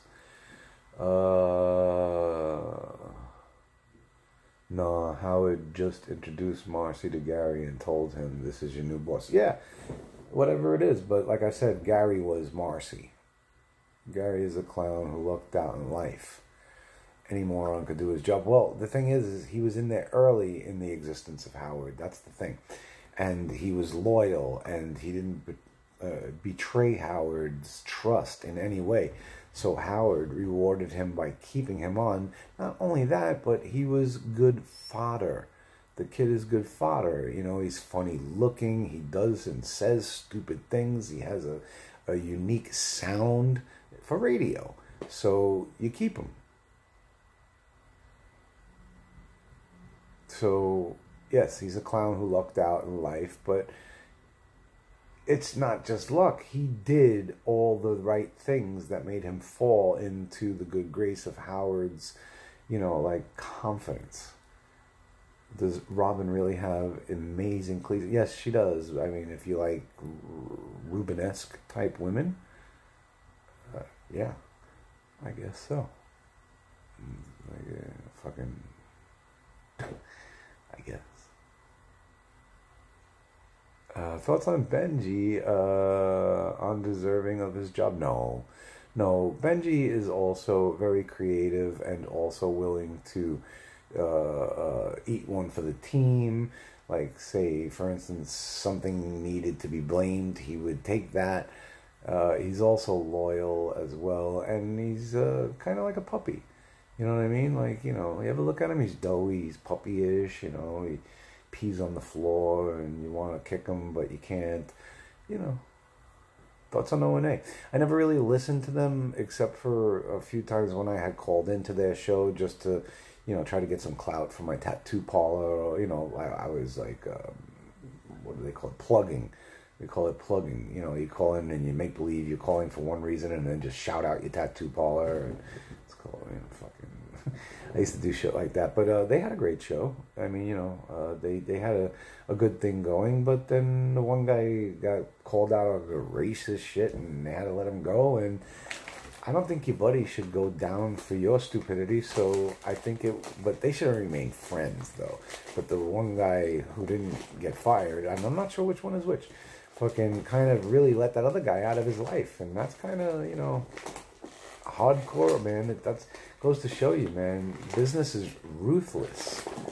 Did you get to meet Beetlejuice on Stern? Not only did I get to meet him, but I was in charge of him, like his manager, for a full 24 hours one time in Las Vegas. They put him in the Hard Rock Hotel and Casino. They made a special room for him. They called it, like, whatever the number was, say 201. 201 and a half. You open the door and the ceiling was dropped down to accommodate Beetlejuice. Like, if you have an 8-foot ceiling, and he's only this tall, so they made it so, like, he could jump up and touch the ceiling if he wanted to. Not only that, but they also had a bed low enough for him to climb up into. And they also built something around the toilet bowl so that his legs didn't dangle from the toilet bowl. But his manager at the time, who had brought him there to be on the Howard Stern show, went on a bender. And he asked me if I would just hang out with Beetlejuice for an hour while he went and gambled. But what he went and did is got some cocaine or meth or whatever and went on a fucking over 24-hour bender and disappeared. And there I was, stuck with Beetlejuice to get him to the show the next day. And he likes to party. And he was doing drugs like ecstasy, Beetlejuice. And he was fucking, oh my God, what was happening was crazy. The stories were nuts. And so anyway, to make a long story short, because I'm not looking to go into the whole fucking details and what went on. I got pictures of it and everything where we're in his room and the ceiling's lowered and we got some hooker up there that was trying to get on the Howard Stern show. I don't know if she was a hooker, really. Whatever it was funny, though. It was real funny. But to make a long story short, the next day when I got him in the VIP section waiting to get interviewed by Howard to get called up on stage, you know, fucking, he's standing there and he's pissed off and he's mad because he's waiting for, he knows that his manager is gone. And then Howard calls him up and he looks up at me and he goes, "Fuck you." And he walks away and a fucking turd about this long falls out of his shorts onto the floor. And the camera guy didn't know it and fucking steps right in it. Like that, and then he realized, and he looks down, he says, "Shit, did he shit?" And then the other camera guy comes in, he's like fucking focusing in on the shit on the floor, and everybody's fucking breaking out wildly in laughter that Beetlejuice shit himself on the way up to the stage, and it fell out of his underwear and his shorts onto the floor. That's my Beetlejuice story. You guys, man, I could talk forever, dude, so I'm gonna let you go. Please subscribe to the channel in the description. It's Zolar Vision Live, I think, or Zolar Vision IRL. It's the one with the machine that's supposed to say Zoltar, like the movie Big. But it says Zolar. That's the channel that I'm looking to build. This is DJ's channel. DJ lent it to me because it's on iceposeidon.live, and iceposeidon.live is the traffic that I'm looking for. People who are interested in IRL. I will be doing IRL, and I want to do it from the channel here. This is the channel. I'm going to write in the room. Thank you all. I'll see you next time. How did that 4 get in there? I am Zolar from Zolar Vision. I had done a prank call show here on YouTube many years ago. I'm involved with the Howard Stern show many years ago.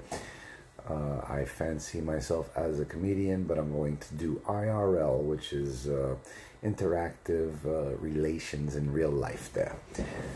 Yeah, Zolar just streamed with Carl. He needs a father figure to guide him. Thank you, Disposable, for the sub, bro. I really appreciate it. Everybody sub. I'm going to...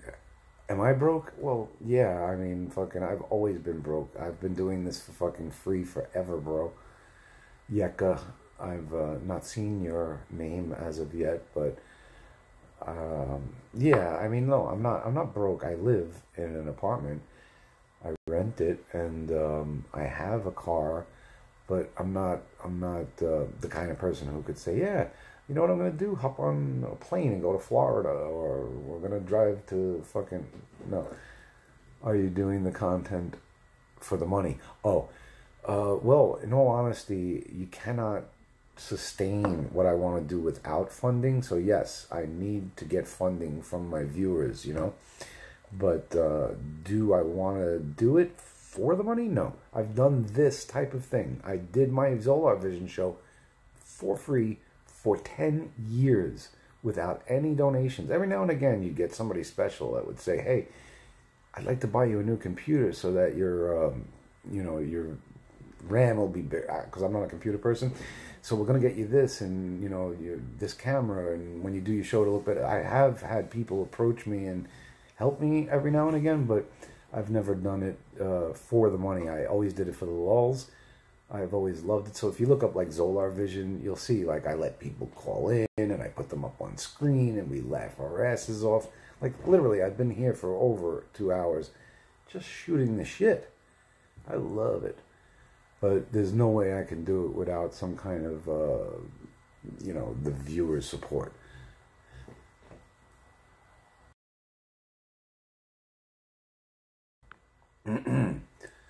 Are you doing it for the content or the money? It's the content. I love the content. Carl is the best stream sniper. Prepare to get ambushed with autism. Yeah, well, I'm assuming if this takes off for me, he'll stream snipe. But I don't mind. I'm not the kind of guy who doesn't share a little clout. I like him. I watch him. So, where do I know you from? You're an actor or something? I just saw you on IP Live for the first time. No. I used to be on the Howard Stern show, and then I used to have a webcast here on YouTube, Zolar Vision Live Pranks, or Zolar Vision Pranks. I'm a little burnt out, so I don't know. I'm not the clout guy who's got like, this is my link, this is my that, this is my... Just look up Zolar Vision, and then you could write like Howard Stern next to it. And there's other stuff that I've done all throughout the years, trying to, you know, break into the entertainment business, because I thought it was my destiny to have like, you know, some kind of like show of some sort. I don't know.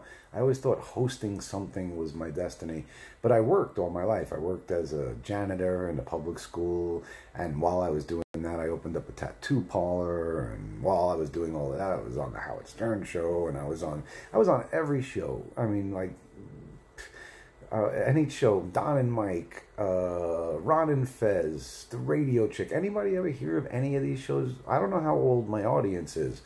I've been around for a long time. Do you use OBS? Yes, I do. I don't know how. I have it. I use the Streamlabs OBS, and I have all that stuff, but I don't know how to do it. I don't know how to put like little things up in the corner and watch a video and make my video small. When I did my show, I always had somebody remotely accessed into my computer's desktop so that they could run all of the aspects. While I did the funny, they did all the tech. So I never really learned how to do it myself. You could take off if you try hard. CX is dead. Yeah, well, there are a lot of people who like that kind of stuff, and I can provide it. I'm here in New York City. I'm an outgoing person. I know how to handle people. Like, you know, I know I'm irritating, of course, but that's what makes it funny. So I'm not going to go out and just try to annoy people. I have ideas on, like, you know, a little game show I want to call the Scuff Street Game Show. And I'm going to ask, you know, inane trivia questions like, the plant orchid got its name from a Greek word meaning what? And then you would go and try to find somebody who could win by answering that inane question, you know, and you gather up the crowds, you know, who knows the answer to this? And then they're like, well, what's the answer? And then at the end, after, you know, is anybody in the chat has been here before or happen to know what that sample question is? Orchid means what in Greek? Do you know? Billy on the Street type of thing, yes. But more like there's a game show. There's some kind, like a game show. I wanna get like a cardboard box that would fit a refrigerator, and, you know, bring markers and let people tag on it and draw stuff, and, you know, all of that stuff. You know, like, do stuff. I want to do stuff with people. You know what I mean? But again, like, if you don't have the audience backing you, then it doesn't work, because nobody wants to fucking do anything if they're not fucking getting something out of it. So, like, I'm asking people, like, hey, do you know how to edit? Like, if I go out and there's a highlight, can you edit it and put annotations in it and put it like a fade in and make my channel pop up and say subscribe and then put it up as a highlight for me? You know, nobody wants to do that. But yes, a Billy on the Street type of thing, but more like fucking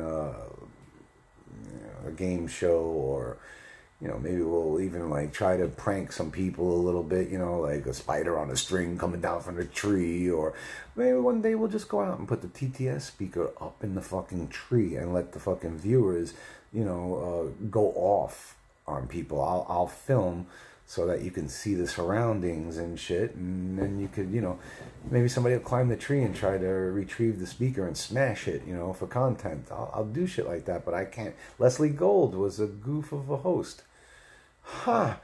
Leslie Gold.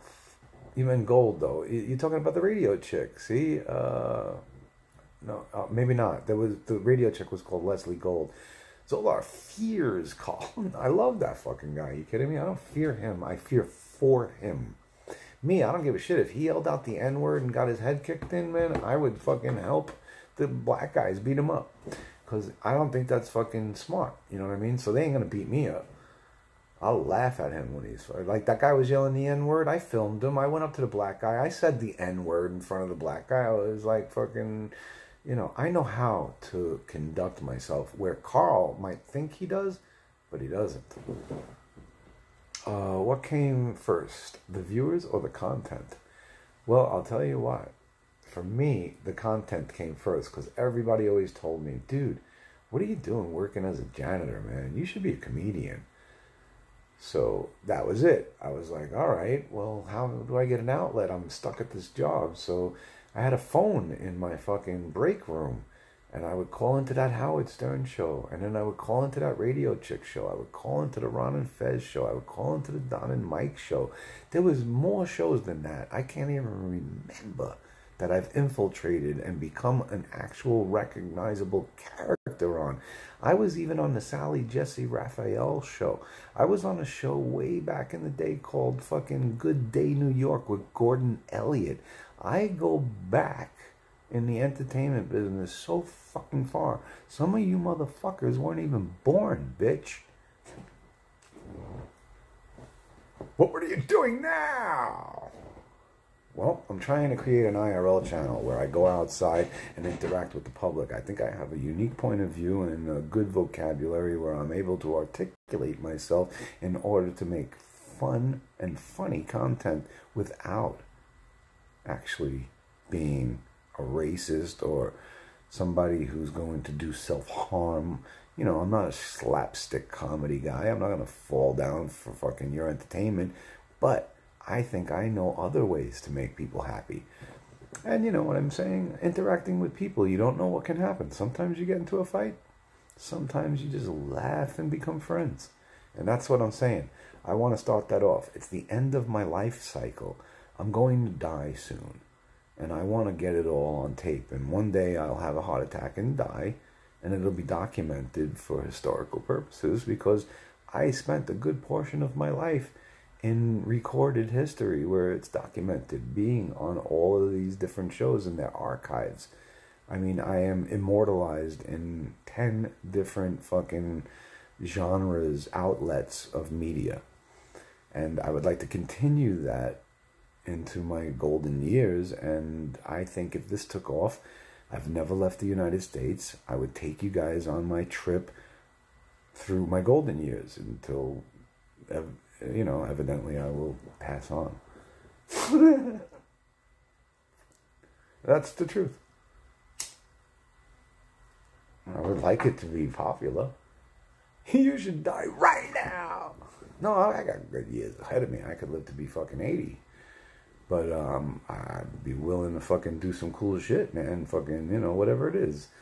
I have a new idea. All right, now, I don't know, anybody into aeronautics or streamlining, aerodynamics, anything? Anybody in the audience? I have this new sport that nobody's done. I don't know why. Zolar Mud Wrestling SJC with Ron Jeremy as the ref. Yes, Dempsey, that did happen. Yeah, Fubar, I've never been out the United States. I do not know Japanese customs, and I'll tell you what, I don't care. I'm in your country as a tourist. You want tourists. I'm not going to succumb to you. You need to adjust to me. You want me there. So, I mean, you know, just as an example, I wouldn't know to take off my shoes now. That I do, I would, though.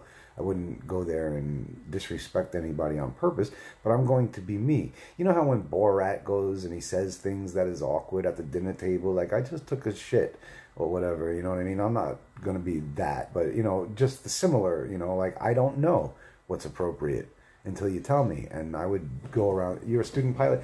Well, anyway, can you tell me something? Do you know, if I had a rope, if I tethered myself from the back of the plane, would I just flop around fucking, or could I straighten myself out and surf off the back of an airplane? Tethered. That's what I want to, that's my new thing. That's my invention. I'm telling all of you now, somebody else will do it. It'll be out there. You'll see this being done, man. I want to air surf. It doesn't necessarily have to be on a board. You could be tethered to the plane with, like, you know, one of those wing suits. So this way you could glide around and, you know, all of that. Is that possible? Or would you just flop all around and be smacked off the side of the plane trying to drag you back into the plane?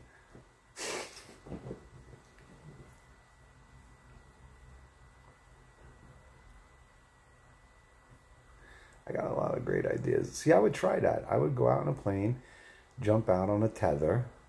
You know, you let them reel you out on the tether. You know, you don't just jump out and snap and you're on a tether. You know what I'm saying? How did you meet DJ? He was part of Battle Cam, and he came to New York most recently, and I picked him up from the airport and we hung out. Other than that, I don't know him.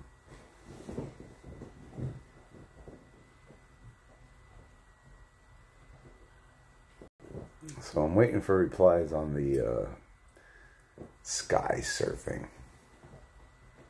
Tethered to a plane. This is my idea of new for action. I want to do it. It's got to be better than surfing on water. When you fall down in the water, you hit your face. That shit hurts, man. And then you got to let go of the boat. Through the water's no good. But in the air, no big deal. Have a helmet on. Your face ain't flapping all around. That'd be cool.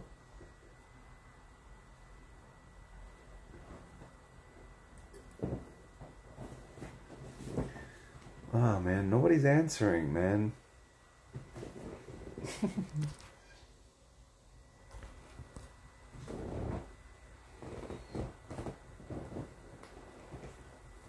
The turbulence created by the aircraft would make it really hard. Maybe if you were familiar with the wingsuit and confident in doing it, maybe just then it'd be practical. Gotcha, Charles. So that's the new extreme sport that I just thought of. So here it is. This is an implied copyright. So when they do make that, I won't sue you for everything you got, but I do want to be included as the person who originated the idea. So I'd like a percentage somehow. You need to do a Bane Dark Knight airplane scene. This goes out to the people. The people. DJ made ice. When DJ quit CX, ice failed and left town.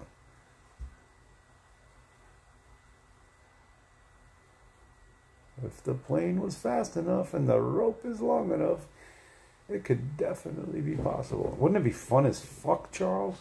How fun would that be if you were on like a fucking skimboard like the Silver Surfer or a wingsuit? You know what I'm saying? How fucking cool would it be, man? Be like left and right, dipping under on that fucking tether. I think that's awesome. All right, people, that's enough Fantasyland for tonight. Hopefully, you know, I'll be here for you to do some IRL and we'll have a bunch of fun. I need somebody to make me a banner. I need somebody to be a fucking clip editor. I also need some people who want to look about New York City and my area within 50 miles or so to do fun things that we can plan for a schedule. This is what I'm looking for. Yeah, I'm sure some Red Bull dude would do it. No doubt. Fucking get one of them guys from the Nitro Circus. They're all fun games for anything. But you've never seen it done. The only reason why I know it can be done is because they could drag a banner behind the plane without the banner flipping all around out of control. You could easily do that. And how fucking cool would it be? And then if you wanted afterwards, you could drop off with your fucking parachute. You know, or they reel you back in. It doesn't matter, but I'm just saying, that's my idea. I literally just leaked the fucking idea of the year. Imagine how many DJ accounts DJ has. Alright, dudes. That's about it for me tonight, alright? I had a lot of fucking fun talking to you. Oh my God, and then somebody comes in and goes, who are you? All right, dude, I'm a friend of DJ. He lent me the channel. This was DDD's channel. It is on iceposeidon.live because DJ was related in a way to Ice's show. So you're seeing this channel here. I am Zolar from Zolar Vision. If you look up Zolar Vision and you put in Howard Stern next to it, or Zolar and Howard Stern, you'll see a bunch of shit I did many years ago with Howard. And then if you put in Zolar Vision pranks, you'll see a bunch of shit I did here on YouTube, live pranks. Nobody ever knew about it because I don't know how to network, so I was doing my shows to a very minimal amount of people. Good night, Disposable. So, Tyler, please subscribe to the channel in the description, because that's the one I'm going to be going live on more often as soon as I can get Ice Poseidon live to fucking list it on his channel. That's the last time I'll explain it tonight, because I have had 5 fucking cigarettes in 2 hours. Usually I have 1 per hour. You guys make me smoke, motherfuckers. Whew, wow, that was a chore. Salami Lakes, and remember my motto, you can never be sure of anything until it actually happens. Good night.